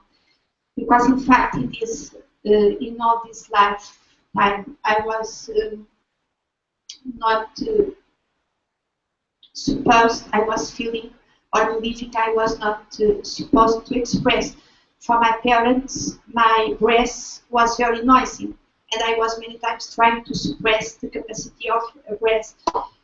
Also, they did not like me to curse, and sometimes I was cursing a lot, and my father used to say, I don't like this curse. And I remember I was not consciously doing for boring him. Some therapists, when I was more adult, was saying that perhaps it was a demand of attention. I don't know. I was a child. I remember one night that my father just told me, don't curse anymore. And I was hiding myself because the cough was so strong. The cough, my English not good, was so strong that I was behind the bed sheet whole the night without sleeping because it was not possible to suppress completely. Well, at a certain point I lose completely the capacity of thought and my capacity of breath. It's difficult to explain. Some psychotherapists could perceive that until becoming Satsang with you, I was not able to breathe just a few little. And in this time in Satsang, my breath is open. I can breathe because I was able to breathe. And this kind of, oh my God, it was too good to be able to express. And I was thinking, oh, perhaps I'll go to outside today. I was going to the kitchen because I will go home.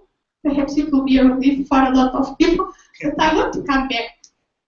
And at the same time, it can be a big gratitude for Guruji and for you, because Guruji once asked some people to bring me a little, just for a little outside, because the cost was so strong that in Simar, 100 people were not able to hear him.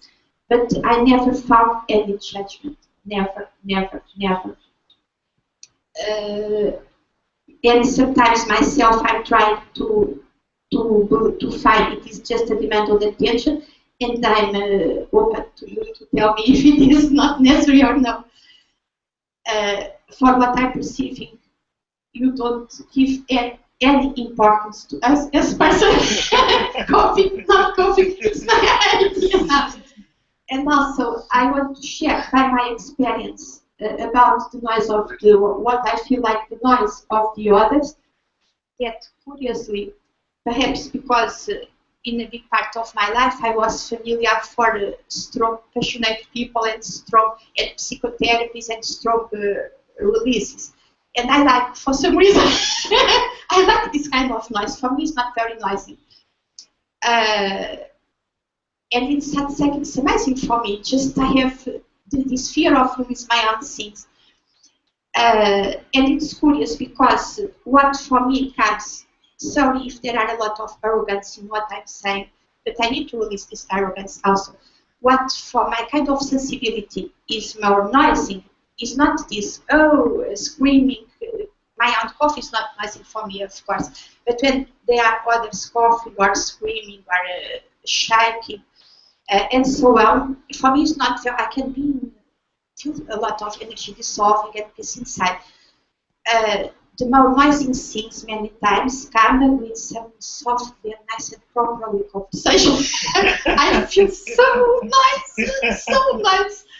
And also during one Sahaja retreat with Guruji, I was feeling so much noise around and I was not perceiving. It seems that people were talking so much.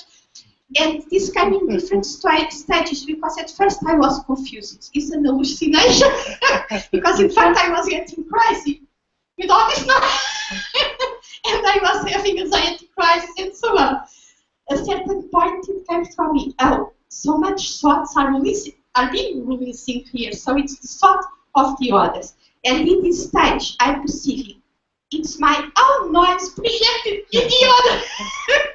Nothing comes from outside. So when something now is bothering me very much, and I feel so much noise this being is doing, I try not to look inside and perceive, oh, my own noise is burning. and suddenly I was thinking it was problem. And I'm grateful, I'm so grateful for you to let me expose now because so much relief is coming here. Because also this anger about suppress the expression is burning and it's, in this sense, it's good to make express. Because my ego is dissolving and dissolving. And yesterday I was feeling so much love for everybody. I was so happy. For my family, I was like feeling God behind all these steps of ego that come like confrontations. I don't like your noise, I don't like your expression. These people is demanding attention. I was like going through this and it was so beautiful. And today I can start saying, oh, this came again. But somehow I'm very grateful for this possibility. This thing also kind of like a projection of my critical through the others. Because if I was not having this experience for all these years, I know I was judging the other. So it's the big learning of suffering and something about compassion, because now I know that some people need to express this way, and it's okay, it's not noise, it's just our idea about what noise is, perhaps, our perception. So thank you. Thank you, Father. And thank you for people who express, because I perceive some I perceive, and I'm sorry if some noise will come. I don't know how it will be. Oh, I'm shaking so much. To other noise.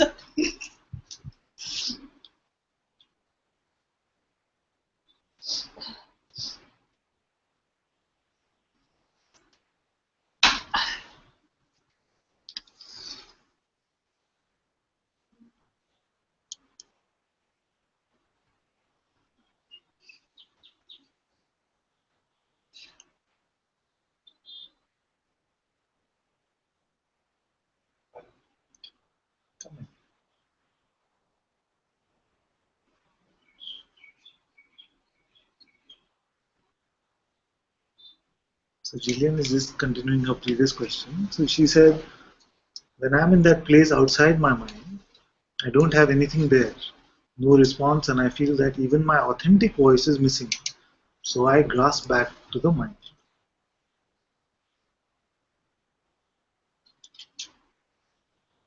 Yes. What you have said is very, very, very primal actually.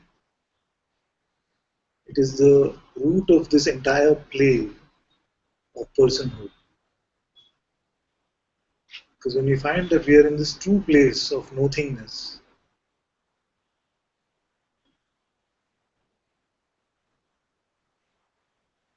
some sense of fear, some sense of wobbliness or falling,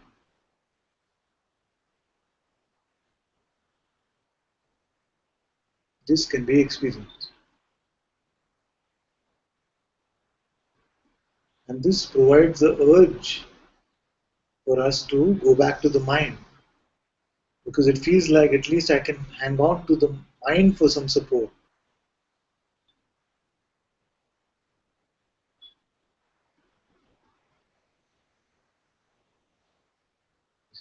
So to escape these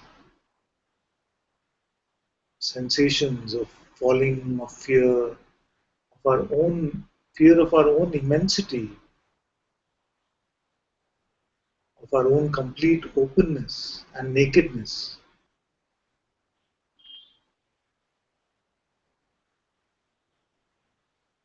that makes us cling on to these thoughts. That is why when it is said, don't believe your next thought, it can sound like a very simple instruction, but actually is cutting off the root of identity at this very primal level. Because no matter what support the mind is providing, it is still keeping up with the delusion of separation. It is only reinforcing this conditioning of the false I. And if you're able to be in this nothingness, be able to just witness the fear, allow the wobbliness to come and to go,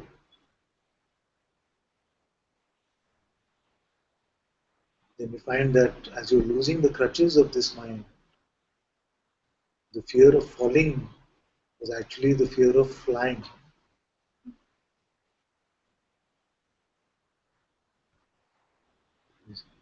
So, just like this.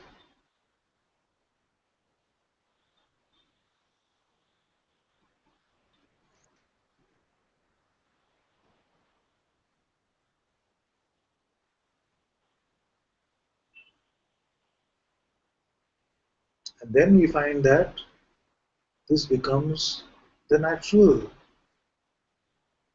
expression. And the unnatural seems to be the clutching of the thoughts.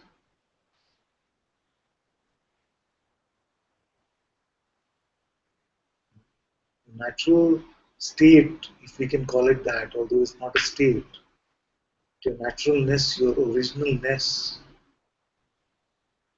is in the simple allowing of thoughts to come and go, of sensations to come and go, and of the worldly appearance to come and go.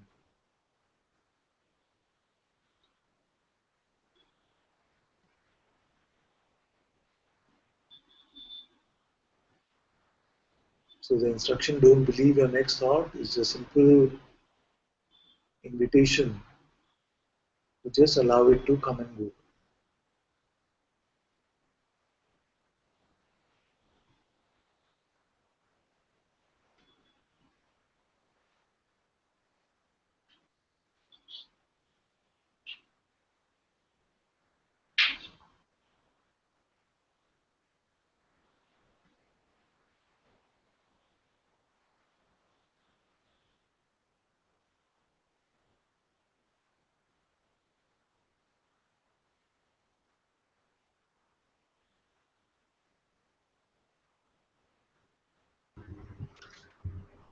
Bhagwan, can I comment for 2 minutes? Yes, Hari is already sitting here. After that, you can come. Okay.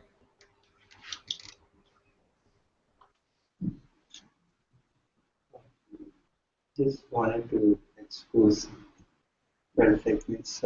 When it started about yesterday, like first post that I've been chatting the same person, and then in a way I was like silently acceptance and instrumental up to a certain extent to be part of that initiation and like means as when the person complains, especially I have complete acceptance on that. Only thing I didn't want it to do it by my own. Especially like just wanted to expose, especially about one person in Sangha. I'm being judgmental right for a quite long time, and somehow it's still there. Means I don't know. It's like it's not authentic. That kind of your own judgment is it's kind of attention. It's my it's just offer at your feet. Uh, Yes, it takes some courage even to do this.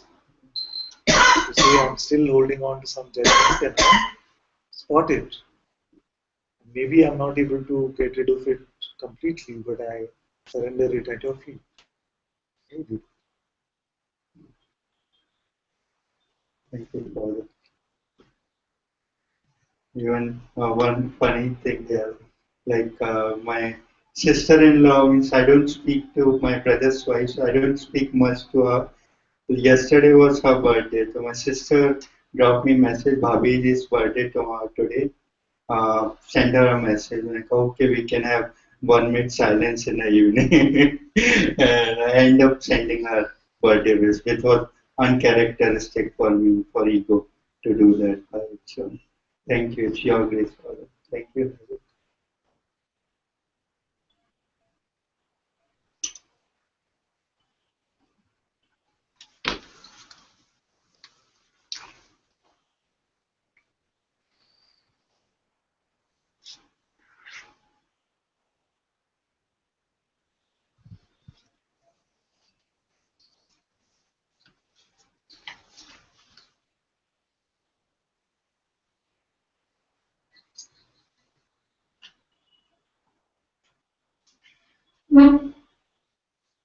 So Lucia was saying that she's not understanding what Maria is saying. Just nice. But it was not. I know that she said, but she was actually talking. It was not. It was not. I know. I also felt that in the beginning she started with saying Lucia, whatever. But after that, I don't feel she was addressing you specifically.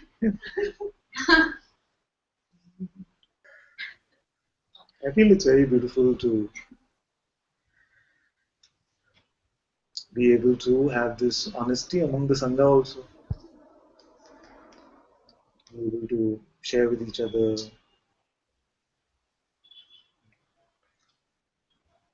Because I don't want it to also be like this fake lovey-dovey, you know? Oh,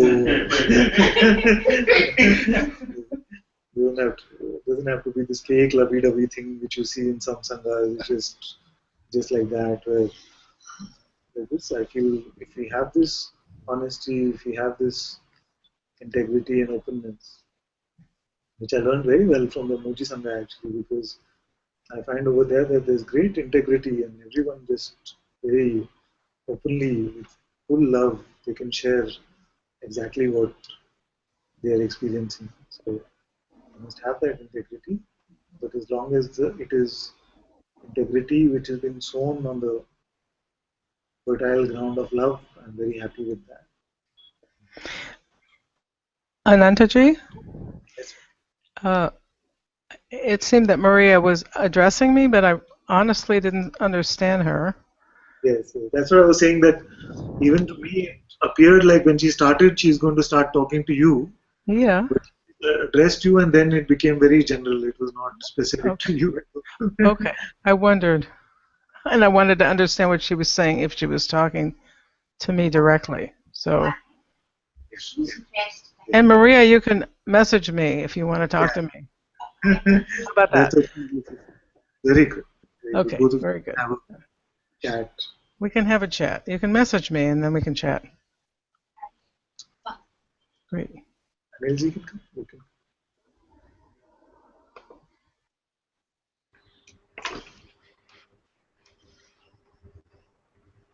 Can I come in? Yes. I just wanted to say something here. That I was with the Isha Yoga for quite some time, and Sadhguru Jaggi Vasudev, he is a very popular figure. Okay, like in Shivratri Satsangs, there are more than 1 million people, and similarly in his personal Satsang, there are thousands of people, and all these kind of kriyas or the release of the energy. It's not one person. There are hundreds of person like that. Everybody is shouting in a different tone. So Sadhguru says it's a different machinery actually, which makes a different kind of a noise. And initially I used to have a judgment and some kind of a interpretation why I am not having that. So some people, they are very, very sensitive. Some people are less sensitive. So it all depends upon, like, everything which is happening in the body is life, pure life.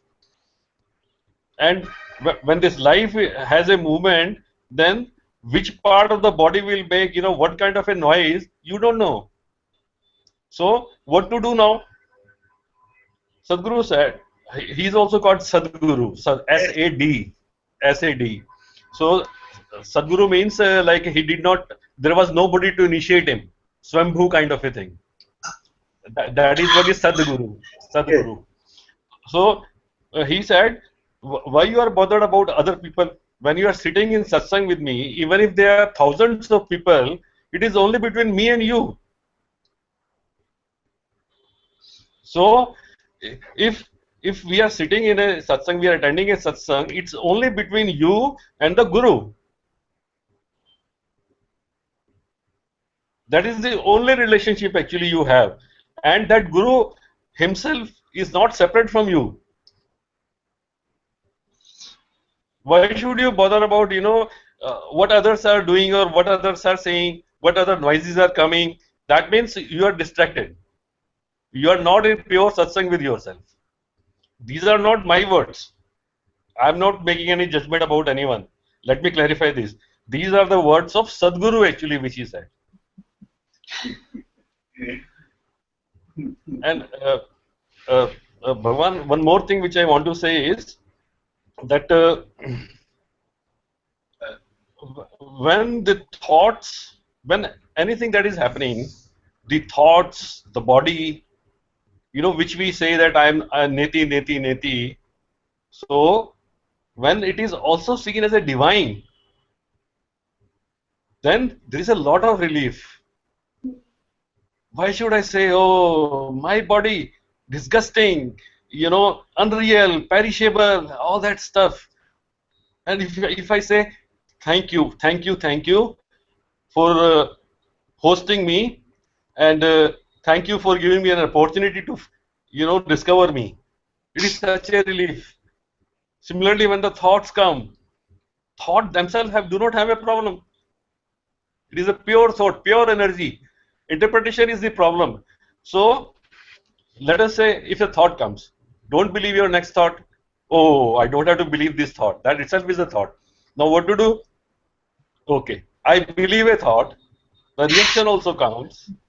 Okay, why this reaction is also coming is again challenged. No, no, no, no, I should not have reacted about this. But all these three things are seen. The attention going to the thought is seen, the belief is seen, and the interpretation of the belief is seen, and the reaction actually on the belief is also seen. What is the problem?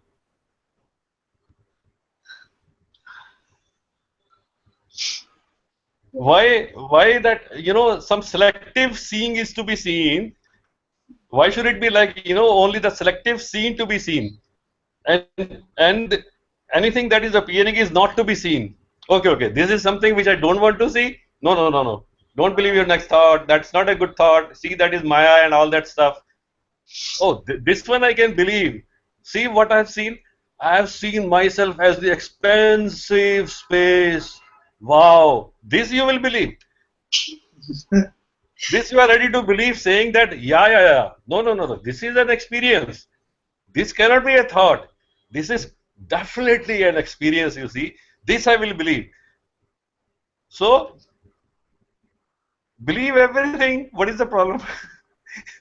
Believe everything. What is the problem? Why exclude something? Why exclude something? No. This is not me. This is something external to me. You know, this is perishable. This is imperishable. Okay, fine. Perishable is also fine. Imperishable is also fine. Why actually go into all this? So everything is seen. Confusion is seen. I mean, when everything is seen, what is the problem? So these kind of you know um, these kind of things, basically, I wouldn't say this is an insight, or because I don't know anything. So these kind of things are coming. I remember many years back, uh, I would light a matchbox, for lighting a cigarette, and I would see, my God, I am this matchbox, and I am this matchstick. Now whatever I say is not to be believed because I don't know the truth. I don't know the truth actually. Acha, there is one more thing which I want to say. That, I was saying no that. I'll be subjected to more complaints. So we are getting this complaint, no, that there's so much irritation which is happening in the Sangha right now. No, it is fine. It is fine. This is all coming from mind. No problem. I can just keep quiet. No problem. All the sharing, every word is coming from the mind. There is no need to speak at all. But what to do for 2 hours?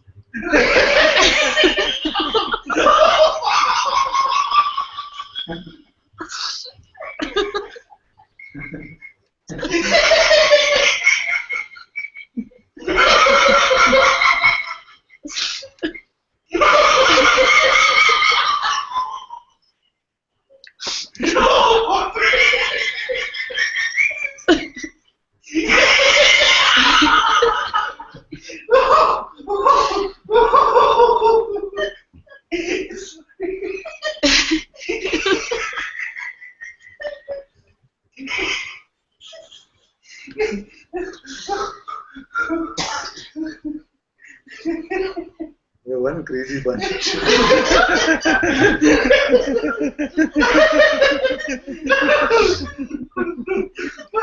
used to joke and say, everyone has different types of sanghas. Our sangha is like Shiva's Bharat. You'll understand this terminology. Shiva's wedding procession.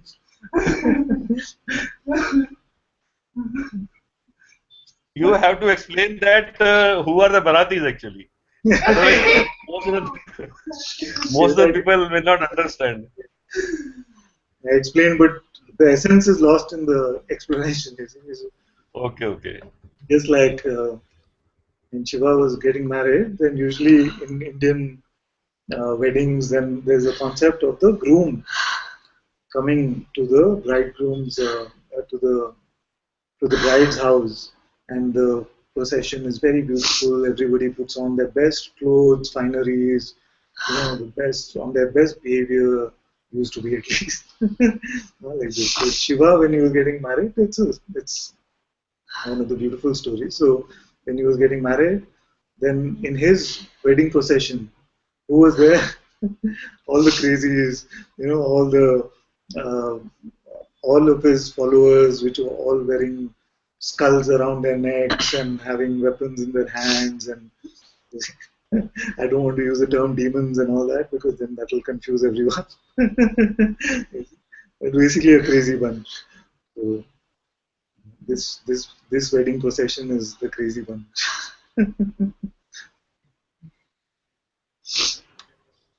I think the truth must be, the most crazy one. It has no logic. The truth must be very, very crazy one. The craziest, happiest one. It has nothing to do with any seriousness about it.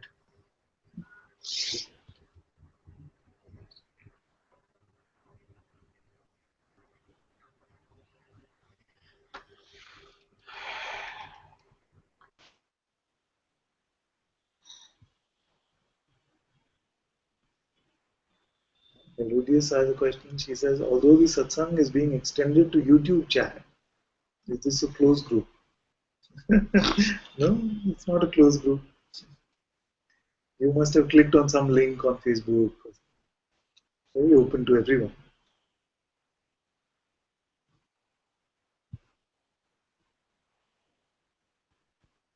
Okay, Pratna is here. You're not letting her go back.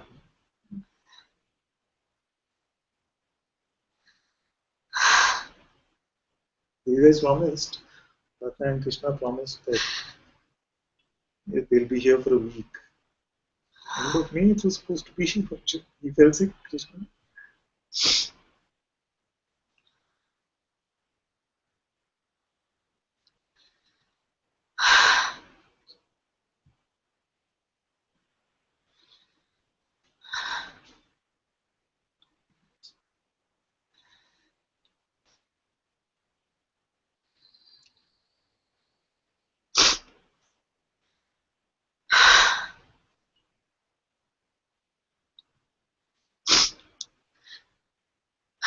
Tell me why you're crying, because I always used to presume that everyone is crying because they're experiencing the presence and things like this. But I realize it could be because of noise and other things also that you could be crying. Random stuff. She's going to start a tantrum now.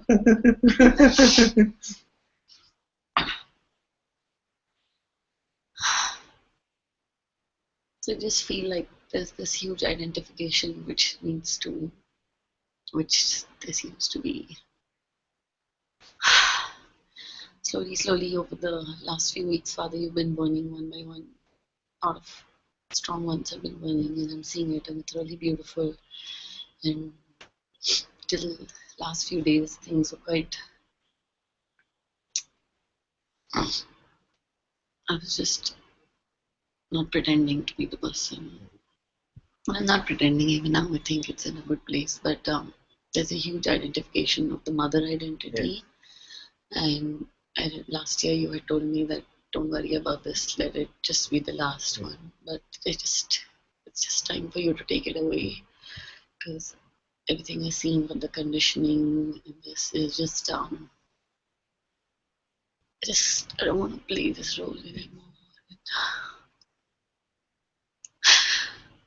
I just don't want it. I would just like also then. So I don't want to play this role, and then the mind comes in, and there's guilt because I don't want to play this role. But I don't want to play this role, and I'm like I find that I'm forcing myself to play it, and then the mind is saying, how? Like, what is? If people hear me talk, they're gonna say that you don't want to be a mother. Like, what kind of mother are you? You know what I mean? Till a little while back, like that was like children were above everything else, but it's not like that anymore. I can't do it. I don't want to do it, and there's guilt with it, and yet there's pressure to do it. There's pressure not only from there's pressure from outside, and there's pressure from inside as well, because like thoughts come that why didn't I meet you before I became a mother? And then maybe can't help it. All kinds of thoughts come. I can't do it. I don't let it be the last identity to burn. I don't want it.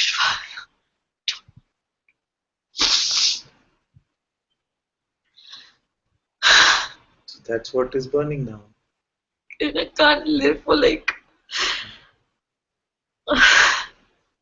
Okay, can we check one thing. Whose child are you? Are you your physical parents' child? No, but there is a. So just like you are not the product of your physical parents, although in the worldly play it appears like that, in the same way, your children are not your products. But the responsibility, the duty, so There much is pressure. whatever has to be done for them in this world will be done for them, whichever hand they happen through. So what is burning is the mother identity, but more specifically the doership related to the mother identity. That I have to do this, I don't want to do this. So in that we have given birth to the sense, to the presumption that there must be a doer here. Now, are you doing this crime? I know all that. you know all that you're not doing any of this. You're just witnessing all of this. Nobody wants to come and cry. Yet crying is happening. Is it a bad thing? So just like this, like your hands are moving now, like your body is functioning now, in the same way, whatever is meant to be done through this body, nobody can stop that from being done. There still seems to be that there's some doing with the children. Yes, that's why it has to be doing. This idea that now with everything else I'm not doing, it's happening. I took a plane to Bangalore, I'm sitting here, I'm sitting in Satsang. All of this is happening. Only when I get into that mother role, then it feels like I'm doing, or I don't feel like I want to do. The mind only knows these two opposites. Neutrality, what is that? To the mind it is confusing. Just to watch. And you'll see that automatically what is meant to happen through the body will happen. Especially this parent role, as it continues from here, I can tell you that it just feels like, that my son just doesn't like to study. He likes to play all the time. So a big part of my day goes in making him sit and we study together. But it's not like the sense that, oh, I'm doing this and I could be doing something else and I should be doing this. But you're not stressing out about him, right? Well, in a way, all parents not stressing out really, but knowing that the way the role plays from here, sometimes a very stereotypical Indian parent role gets played from here. You have to study, let's sit and study together.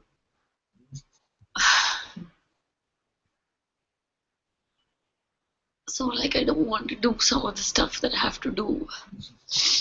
Like, do you want to take his studies? I don't want to take my kids' studies. What do I do about it? It's a very good question. No, I mean, who would want to? It's like me studying 10th standard again. Yeah. And who would want to do it? And yet, I see that I'm not doing it. It's just happening that way. So I'm putting the pressure to do it. So who's doing that? Who's doing the rest? Who's asking this question? The same one is doing also that. Is doing what? Putting pressure? Also, yes, ultimately you have to say, is playing that way. But and who's putting pressure on me to do the studies? Yes, and this me is which one? The one that thinks it's doing. Yes. So then do we want to resolve something for that one? Or should we just look at the real situation and forget about that one? That's a trick answer because you don't want to tell me who's putting the pressure. How was it? We felt guilty, we felt responsible for so many different aspects in our life, isn't it? Now only this aspect is there. So the same game with all its programming, all its events, all the mental stuff was being played. Now this is the aspect you say which has still got some juice left. But the same seeing which applies in all other aspects also applies here.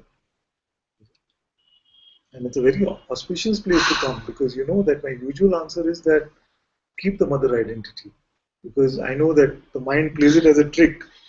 You see? But now you're coming to the point where everything else seems to be dissolving and only this one seems to be poking. So now we come to this point that we can even look at this and ask, who is the mother? Who is doing?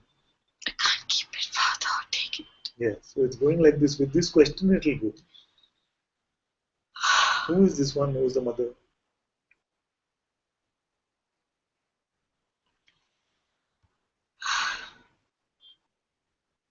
I think just because of the physical fact that they came out from the body, that's why the mother. But the same kind of guilt, responsibility, wanting to be a mother can be with your foster parents also. Your adopted parents also have the same.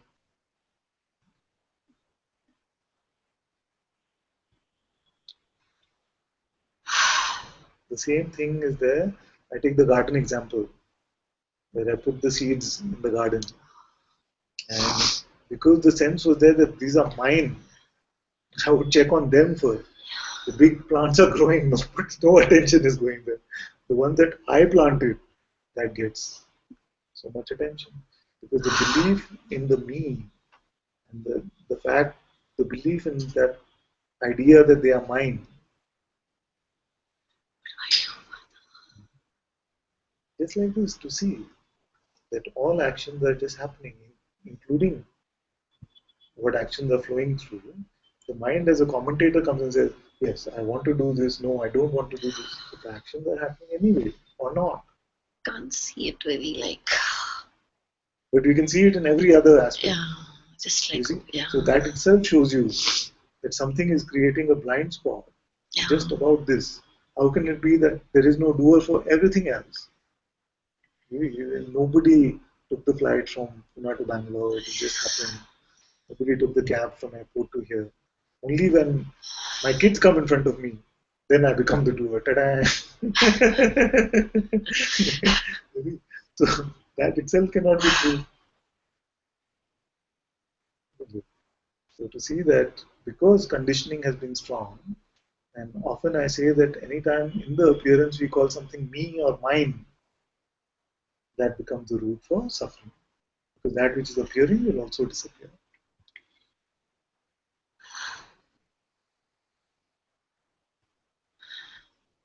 So this moment, we can say like this, that this moment knows exactly what needs to be done. And all of this is happening as one movement of consciousness. Everybody is pretending to be something. Some are pretending to be students, some are pretending to be teachers, some are pretending to be drivers, some are pretending to be office worker, employee, manager, all this. There is nobody like that. In the same way, as real and as strong as it might seem, there is no mother. Now the mind wants to hear this and say, okay, this means I must not do anything. But that is not it. You know that. The neutrality remains and witnesses the either the action or the inaction without no sense of pride or guilt. Some also have a very strong mother identity, which is the other way. They're so proud of the job they've done as a mother. Pride, their whole life purpose has become to make sure my kids get into IIT or something. That's also a deep identity. The reverse, which is like, I'm such a bad mother because I don't feel like doing anything for my kids. It's all fake because there is no mother. So either end of the spectrum is not true. I see what you're saying, Father, and there's no but. It's just that it's really, still seems it's really strong, and I feel like there's nothing to just it's your problem. I just really don't know what. Just wanted to tell her that she is interminable. Even when Vedika posted on Facebook about Mithru, I couldn't bear the pain. And I see everything that you're saying, but I can't do anything about it. It's really like... It is very good to see that I can't do anything about it. Because without this sense of doership, this I will not remain strong for too long.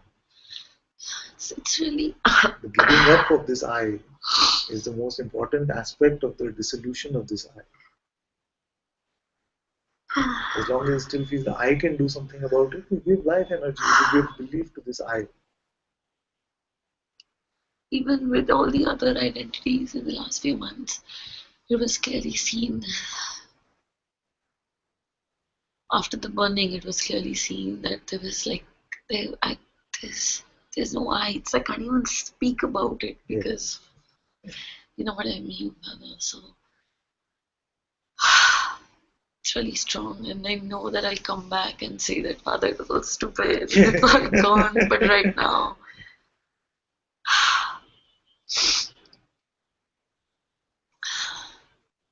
why you're able to say that is because you already know the truth. It's just like this part of the conditioning seems to have a lot of juice. it's like, am I taking too much time? No? It's like, there's no words to say it, but the conditioning is there, but I'm not a part of it, but it's a part of me. You know what I mean? It's there, but it's not. It's just there as what?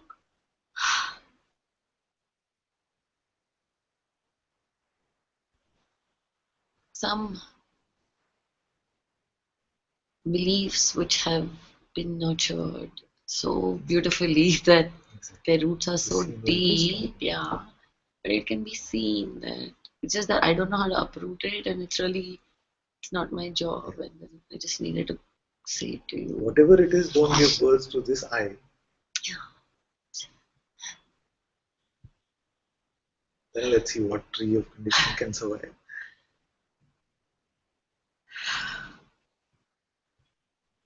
Because that one will be more troublesome. If you were to find an idea of me, which is like this superpowered me which can chop off conditioning and I was able to uproot it, then that itself will become the spiritual ego, which I will have quite a task to uproot. No, it doesn't feel like that. That's what I'm saying. So whatever it is, allow this me to remain helpless. It's very nice for me to hear that when you say I can't do anything about it, then this I is not being energized. Just hurry up, Father. Hurry up. Thank you.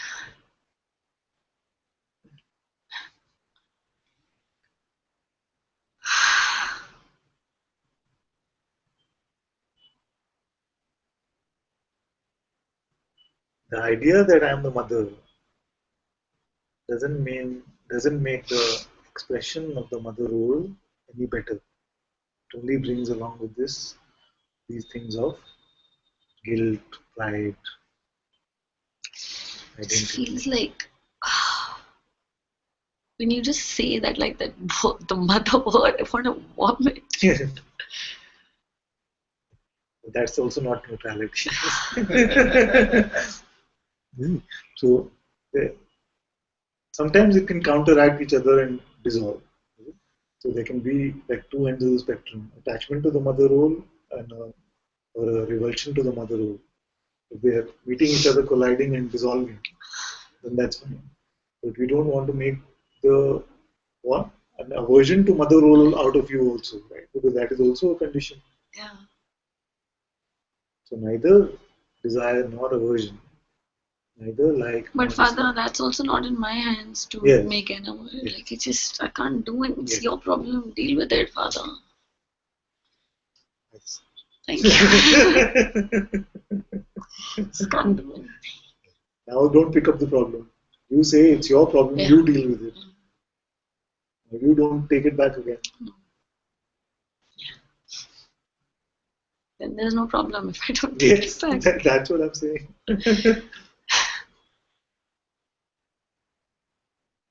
Don't buy the ticket to the problem. There's no problem. There's no problem. Thank you.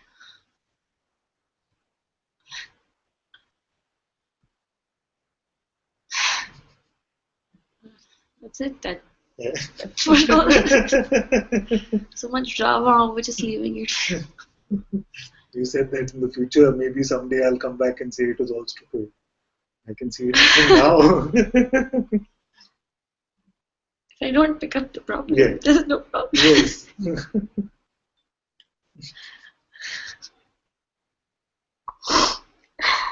This childlike innocence is very helpful. See, because then we are not intellectualizing the words. I say, don't pick up the problem. Okay, I don't pick up the problem. That's it.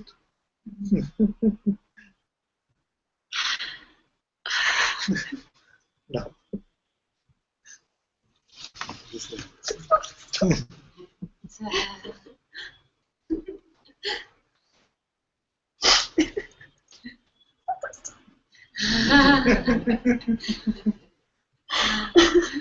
Problem mother or problem child?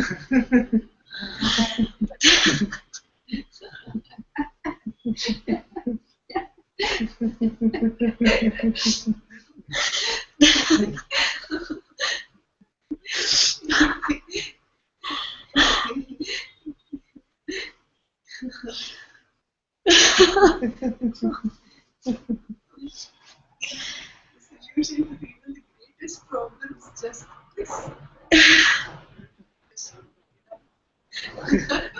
It sounds so tame, that's the problem. That is You what want something like heroic. mother, And, mother will have. you want to fight the Mahabharata and win it.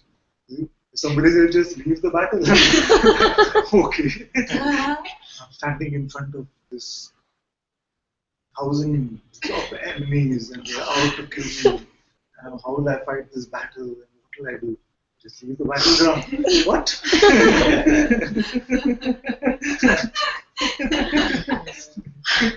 Yeah, okay, I'll fight it for you, you leave. That's surrender. No? So the mind Okay, is you saying, fight for me. Forget what the mind is saying. It is only selling you tickets to the problem.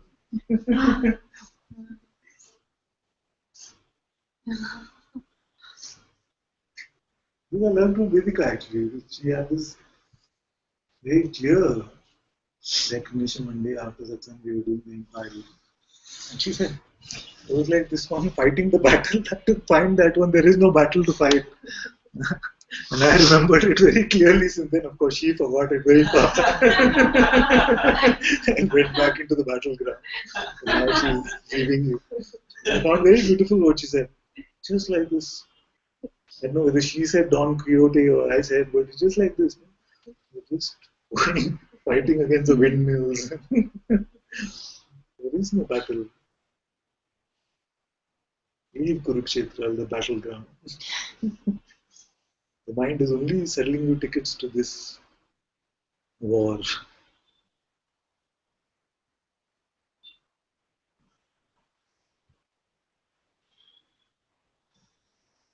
What happened? mind. The mind happened. How did it happen? Mind is saying that, what if it's picked up again? It should say, what if I am picked up again? First. The mind itself is saying, pick me up. I am the thought which says, don't pick me up. You see, like Anil was saying, don't believe your next thought is also a thought. The mind is only playing that. The mind, that is also a thought that don't believe your next thought is also a thought. So is it like Rajan was trying to get rid of Rajan, the same Yes, thing? Rajan trying to get rid of Rajan. Your mind pretending to be the spiritual guide now saying that, okay, now make sure now you found this, and now make sure you don't pick it up again. It's also picking up that. This is like the last desperate cries for the mind when it tries to play the spiritual guide role, hoping that you will take on the spiritual ego persona. But as long as you remain in satsang with openness, there's no hope for it. No trouble.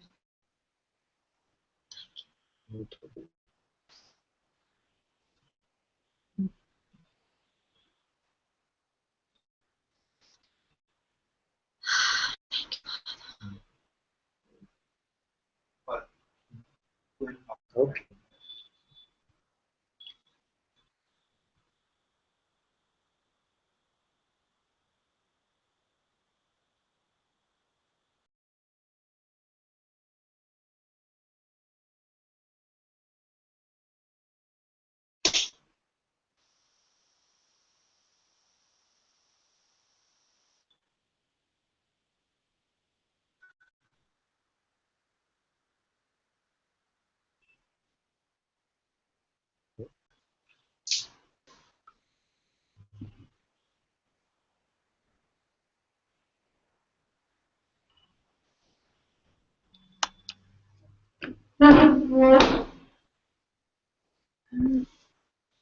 There's been a lot of contemplation happening around feelings in the body, feelings of separation, and really like letting them be there.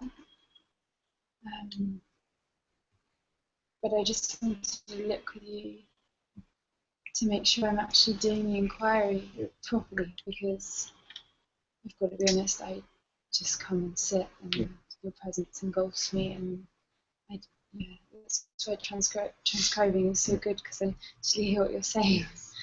But can we just look together? And This is good. Before we do that, I want to tell everyone, if any of you ever feel like doing something, like many times I get these messages about how can we send you some money or donation or something like this. We don't need any of that. If you want to do something, I feel that take on transcribing some satsang. Because you'll find that when you start transcribing, many of you have reported back saying that this is when I really hear what you're saying. I feel transcribing is the best seva.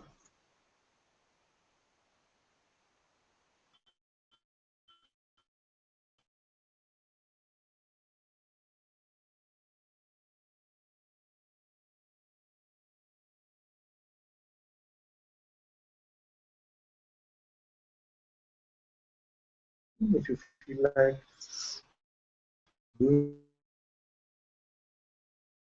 something, some seva, I would recommend that for yourself, any of you, take on transcribing, but in the presence of satsang also. I feel it's very beautiful seva. So you said that there's a sense of separation experience here. Now this sense of separation is you're feeling an energetic sense. And what do you mean by separation?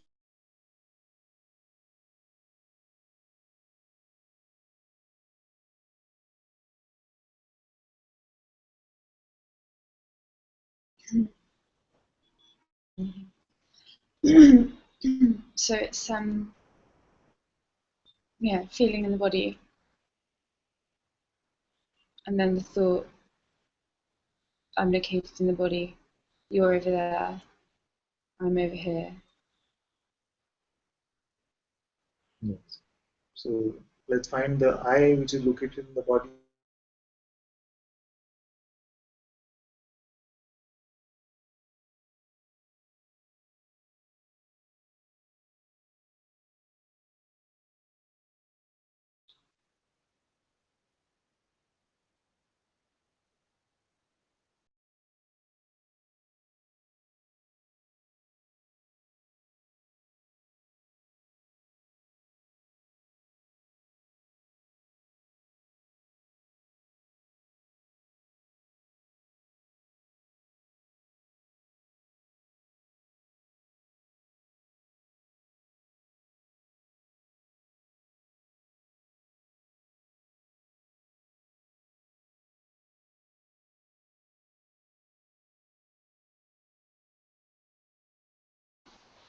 Father, we can't hear you.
So this boundary of the body is dissolving,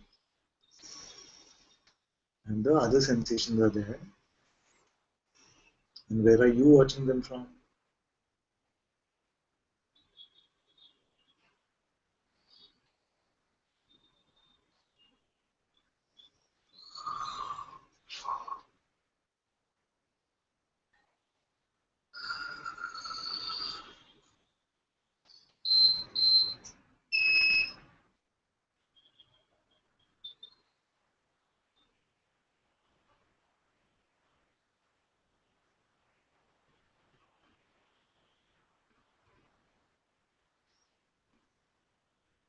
This is like trying to look at the question, but I can't give an answer. That's good.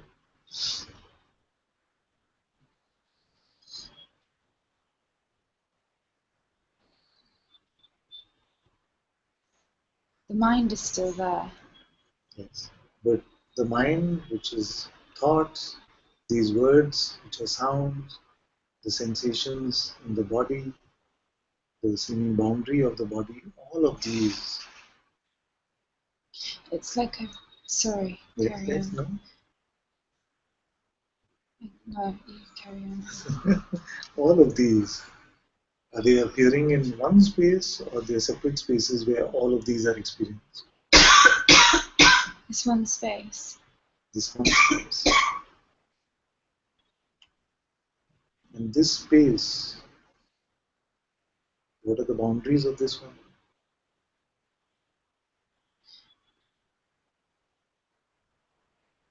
It's like all the sensations and the mind are experienced in this space. In this space, yes. And the body doesn't, there is still an outline, but there's no allocation to a me being in this body. Yes.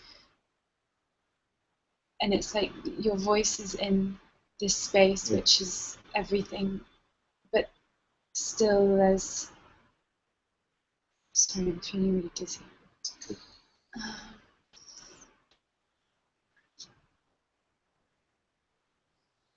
There's still this like sensation.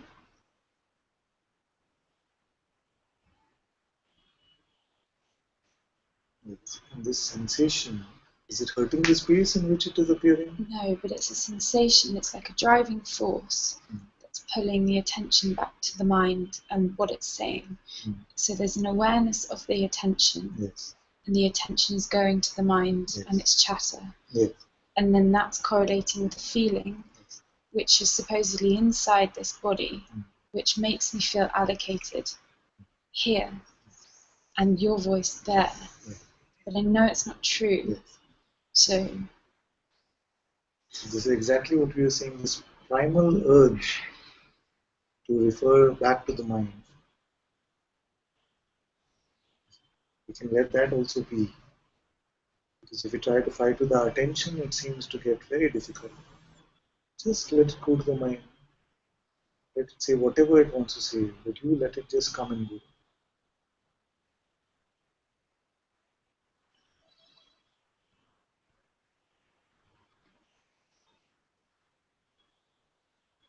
And what's your truest position? aware of attention. You know even of this space, isn't it? Don't try to understand it. Just it's much more simpler than that. You know of the space, or does the space know of you? I can't say that I'm anything but it. But not. Yes. Let's look, this is very good. So you say that I am the space. This is God's words, I am that I am, in which all appears and disappears. But is the knowingness of this, you know that we are not talking about any mental concept of this, is the awareness of this, is that also to be found in this space?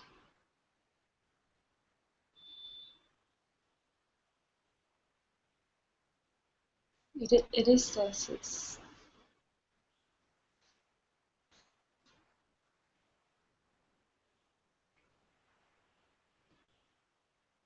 the mind is so strong, saying you can't speak these words, and the experience of what's happening is, but to put it into words, there's so much judgment going on about you can't say this. You expose everything the mind is saying. It's everyone's going to think you're just making it up. Everyone's going to think you're just saying what you've read, what you've heard, what you think you've got to say. The mind is saying all of this. Okay, so if everyone thinks that, so what? Yes. You don't even care what our own thoughts are. How does it matter what others' thoughts are?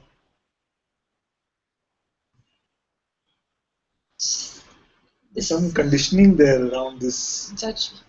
Everyone and what they think of you.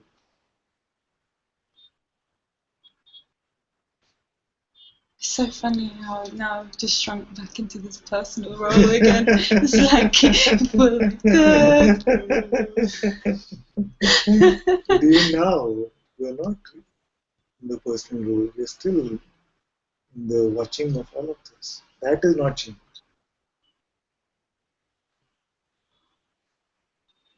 That can be another mind trick where the mind says, see, you went back to the person again.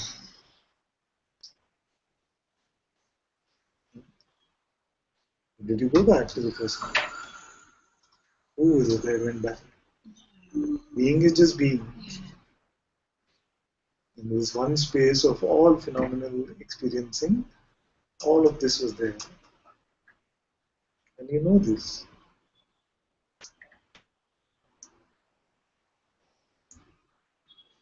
So whether it's like this or like this, the change is only within being itself. You see, as an appearance within being. The being itself, it didn't expand or contract.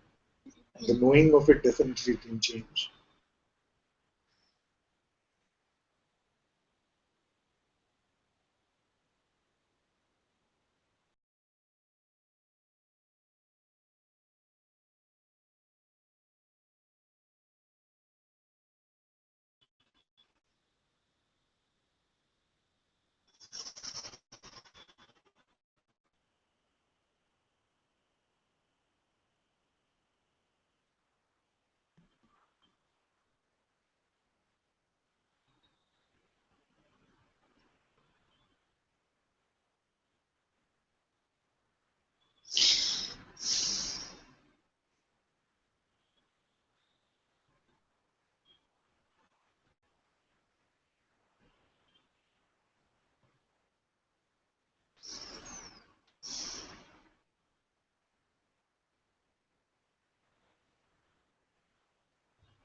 Can you locate yourself within this space?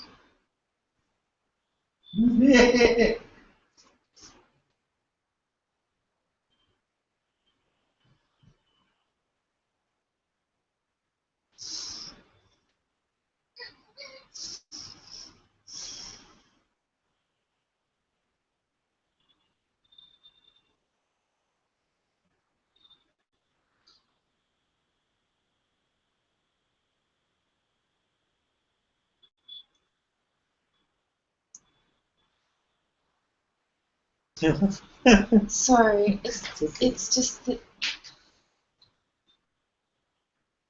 it's like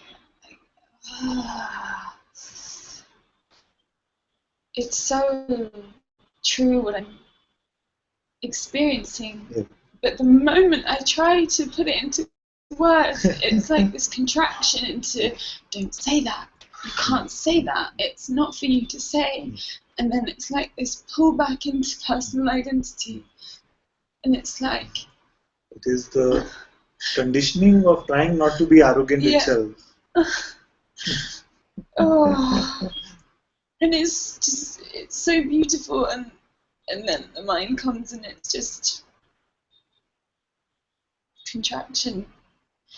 And like laughing now because it's funny that this is happening, this play, but it's also annoying to be pulled back into this. And this is why it is important that we don't believe our thoughts.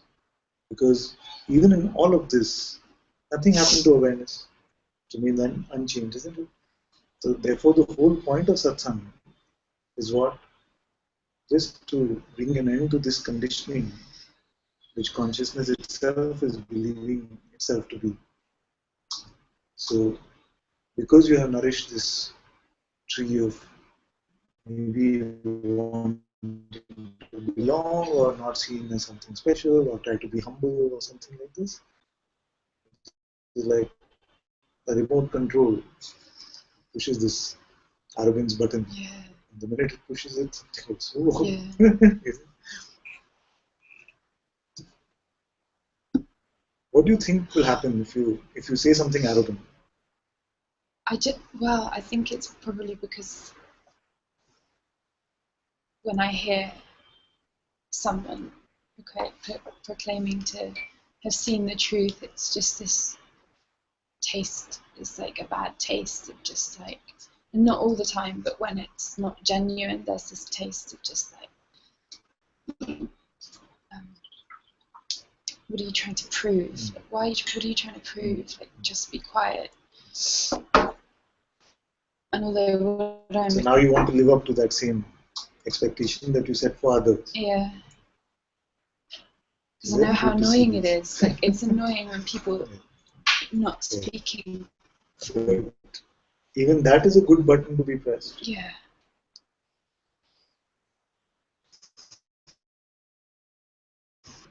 What is it that annoys you if somebody comes and proclaims that they are free or they are awareness or whatever? Is it not true what they're saying? It could be true. Is there a chance of it not being true? Is it that is less true ever than what is otherwise reported, which is that, oh, I'm a person, I'm still getting there.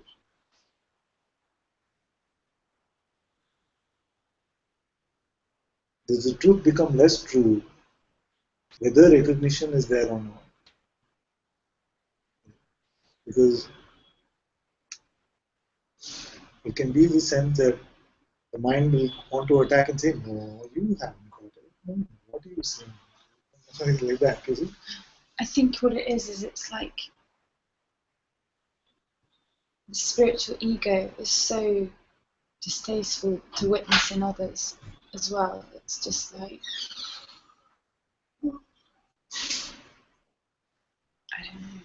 This is very good that you're able to expose this, because I know it'll come across a bit harsh, but it is distasteful to what? The sense of person. So what happens is that we can spot the color red and the color blue, but if the color red is distasteful, then I must have some idea about it. Yeah. Yeah, and it could only ever be distasteful to a me, to the spiritual ego itself. Yeah.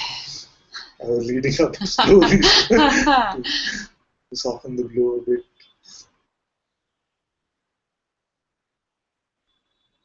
Because when we explore what is finding an expression, even if it is fake, that is coming in another, why is it not being treated as another part of the play? Why are we finding so much distaste in that? Yeah.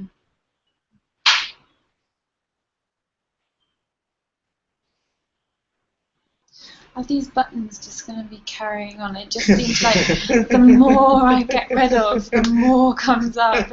The only option is to just not identify, but then things are brought up that there's no, I'm identified before you can snap your fingers. Like, so it's not so bad actually, because we've taken a lot of time and belief and effort to create all this, to plant all these trees. Yeah. And it can seem like, oh, the planting took maybe millions of years, but the uprooting should happen snap, snap. That's why I say it's very important to get rid of the misconception that the recognition of the truth is the end of the so-called spiritual journey. So because many of you, all of you mostly have come to this recognition. Even now, in a minute when you check, it's clear to you, I am this awareness. And yet, there is still power in these ideas. Because to awareness, nothing is distasteful. To being also, it is not distasteful.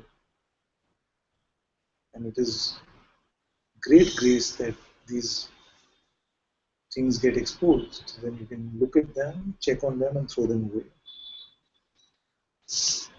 The point is not to interpret this in any way except in the way it is meant. So the only purpose of my pointing this out is to see, okay, this one's to that.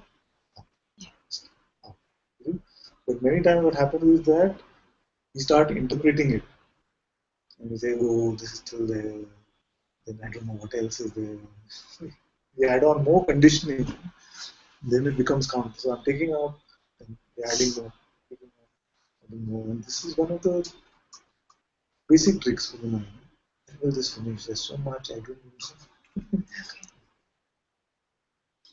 Just such a huge thank you for just pointing that after the realization. Even then, there was the don't say that, Yes, don't admit exactly. that you've Yeah, had this. yes, exactly. Oh, God, sorry. God, It it's is our so strong. own, actually, usually, when we find something is being projected outwards in another, it is our own self-doubt, our own fear of being fake. If you don't have that fear at all, of being arrogant or fake or whatever, then you'll find that you will not be able to judge another in that way. But what I was trying to say is just thank you, because I don't know, there was such spiritual belief conditioning around once you've had that realization, then that's it. I mean, I don't know why. No one told me this. It was just a belief that was so strongly believed that. Actually, it's very prevalent in many spiritual paths that the recognition of who we are is the end game. Yeah. But when we check, we see that yes, moments of recognition can be there, but I have not seen that always it comes to the end of conditioning just because a moment of recognition is there. It just feels like before I couldn't come and express these personal trigger points that were still lurking inside for fear of like, oh no, I've got it wrong. I've got to sit here and, you know, only abide, and otherwise I'm doing something wrong. And there was this fear to expose that there is still conditioning. And what happens is we get very attached to our recognition, and then you want to defend it. Yeah. So what then happens is that you don't want to share what's happening, not you, I think generally, you don't want to share what's happening because I hope it doesn't start doubting my recognition. Yeah. Because if I'm exposing, then it feels like, oh, there's a fear that this which is so clear, this should not be doubted on. Yeah. But even that fear, it's just the spiritual ego trying to hang on to that recognition. But I have to say from here that for me, actually, that moment of recognition is not a big deal. I feel that any of you, if you sit in inquiry together, will be able to see this. It's very, very natural.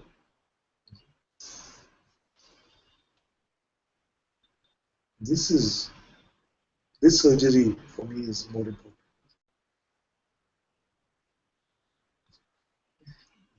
Because what happens if this surgery is not done,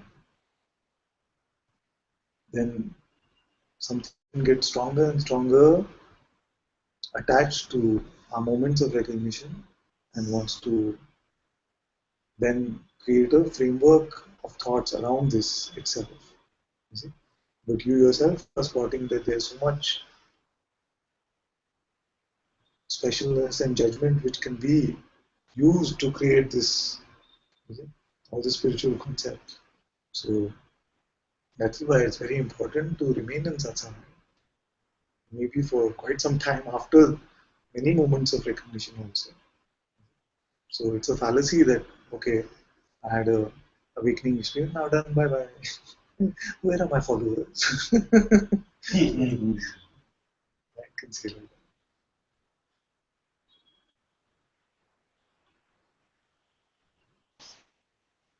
that. And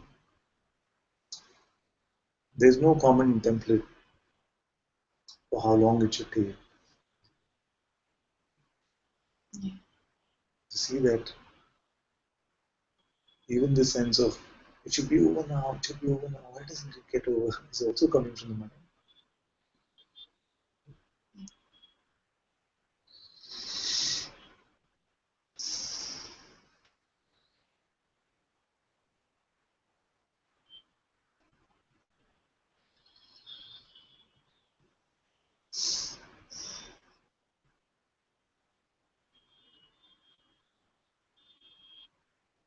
But the best tip for avoidance of the spiritual ego is if you find yourself closed in any interaction, if you find yourself hanging on to a particular perspective, a point of view, then know that you're hanging on to a conceptual framework of spirituality. Because God does not need the concepts to be expressed only in a particular way. Awareness is completely unconcerned by any of this. So this is really very important ICU time, because these moments of awakening, these moments of recognition of who we are very fertile ground for your true flowering and allowing this body mind to just becoming an instrument of God. But also can be a very fertile time for the mind to try and create some strong spiritual position. So I would even say that even more important than coming to satsang before awakening experiences is to continue to come for some time after the awakening experience. And you see that here I hardly ever give any value to awakening experience. There's no sense of validation which comes from here. It says, yeah. And my heart I recognize it, of course, it's good. But I know that because that validation, that certification can then become another fertile ground for the ego to build on. So what to do? Don't believe your next time. The mind also wants to come up with a master plan for the end of the spiritual ego. There is no plan. Just this, like you recognize so clearly yourself, this very primal seeming urge to refer back to our thoughts, the fear of the dropping of the individuality.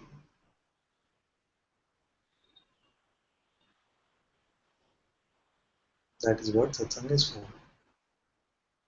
Once we see that all these thoughts are allowed to come and go, then we can report that to awareness nothing happened.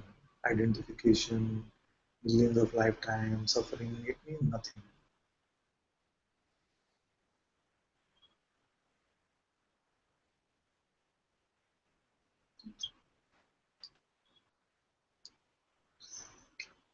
Three hours? Yeah. Yes.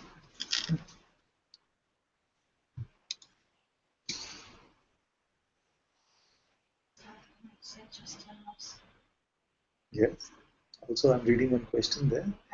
Where Melodious says, can you explain further? Can you offer explanation on the term you cannot serve two masters?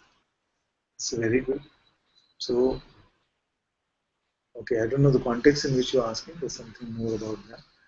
But what it says to me is that there's a pretend master, which is our mind, saying, do this, do that, do this, and we follow this one. We seem to be catering to the needs of this master for a long time, but it has not got us to our neither the recognition of who we are, nor the end to the false beliefs about who we are. So we must see by now that listening to this false master in our head is futile.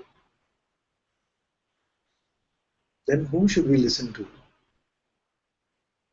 Once this recognition starts coming, that the ways of the mind are not getting me to the truth of who I am. Most often, the master appears as an outer expression.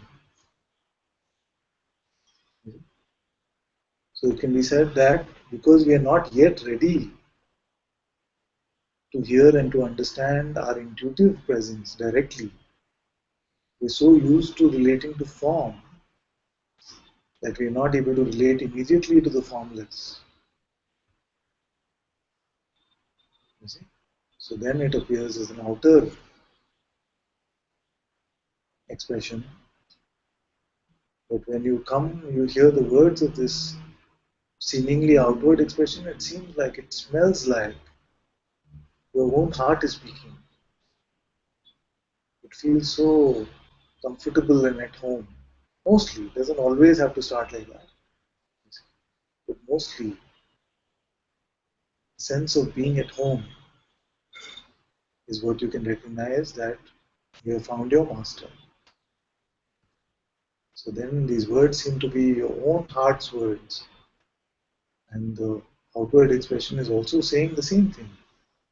There is nothing special about this body-mind. Just using it as an instrument for you to be able to relate to your own intuitive presence, which is the true master, the Sadguru. Sadguru literally means true master, Satcha Guru. True master is your own holy presence. We cannot listen, and it seems to, I say often, that seems to prolong our seeming spiritual journey. If you're listening half to the mind, half to the master. And this becomes a life that seems like so much suffering for the spiritual seeker. So much suffering for the spiritual seeker. Because you're trying to serve two masters at the same time. You're trying to sit on two chairs at the same time. You ride two horses at the same time.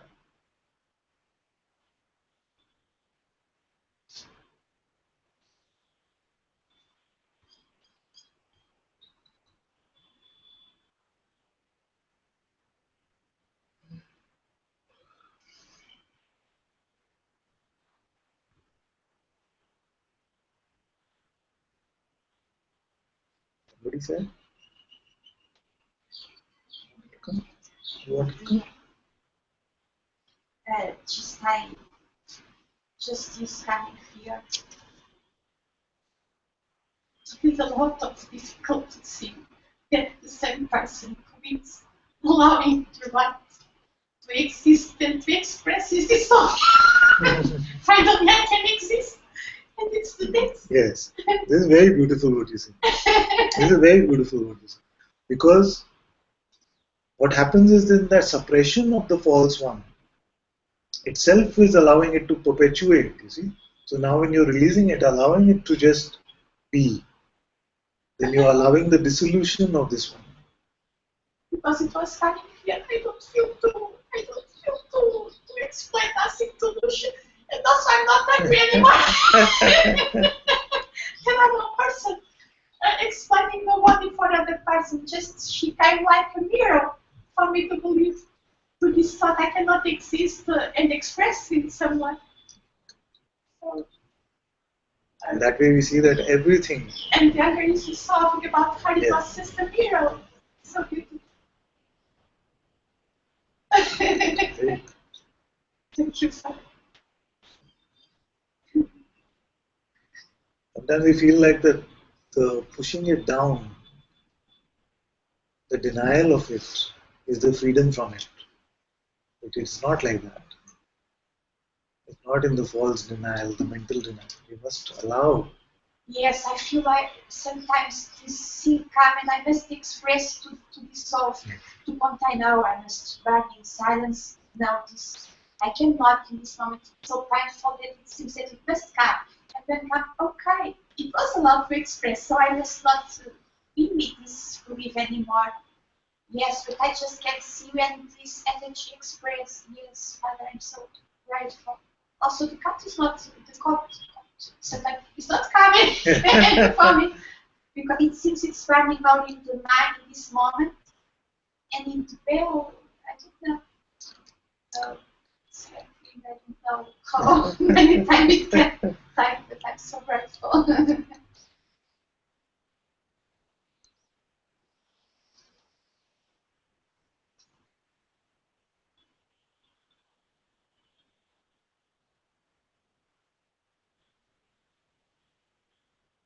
Just one last thing before we go. Is I don't know how this typing thing will work because I notice even now that something doesn't have so much energy to read. We'll just see. We'll just see how it goes. But we try it for a few days.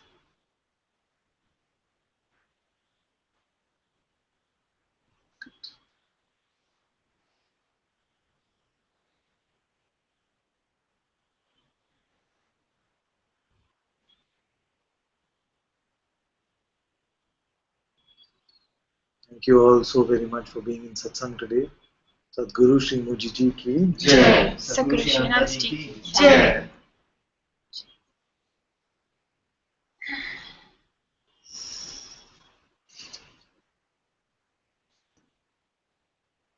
Thank you, Anandi, for moderating, my dear. Thank you so much. And the back.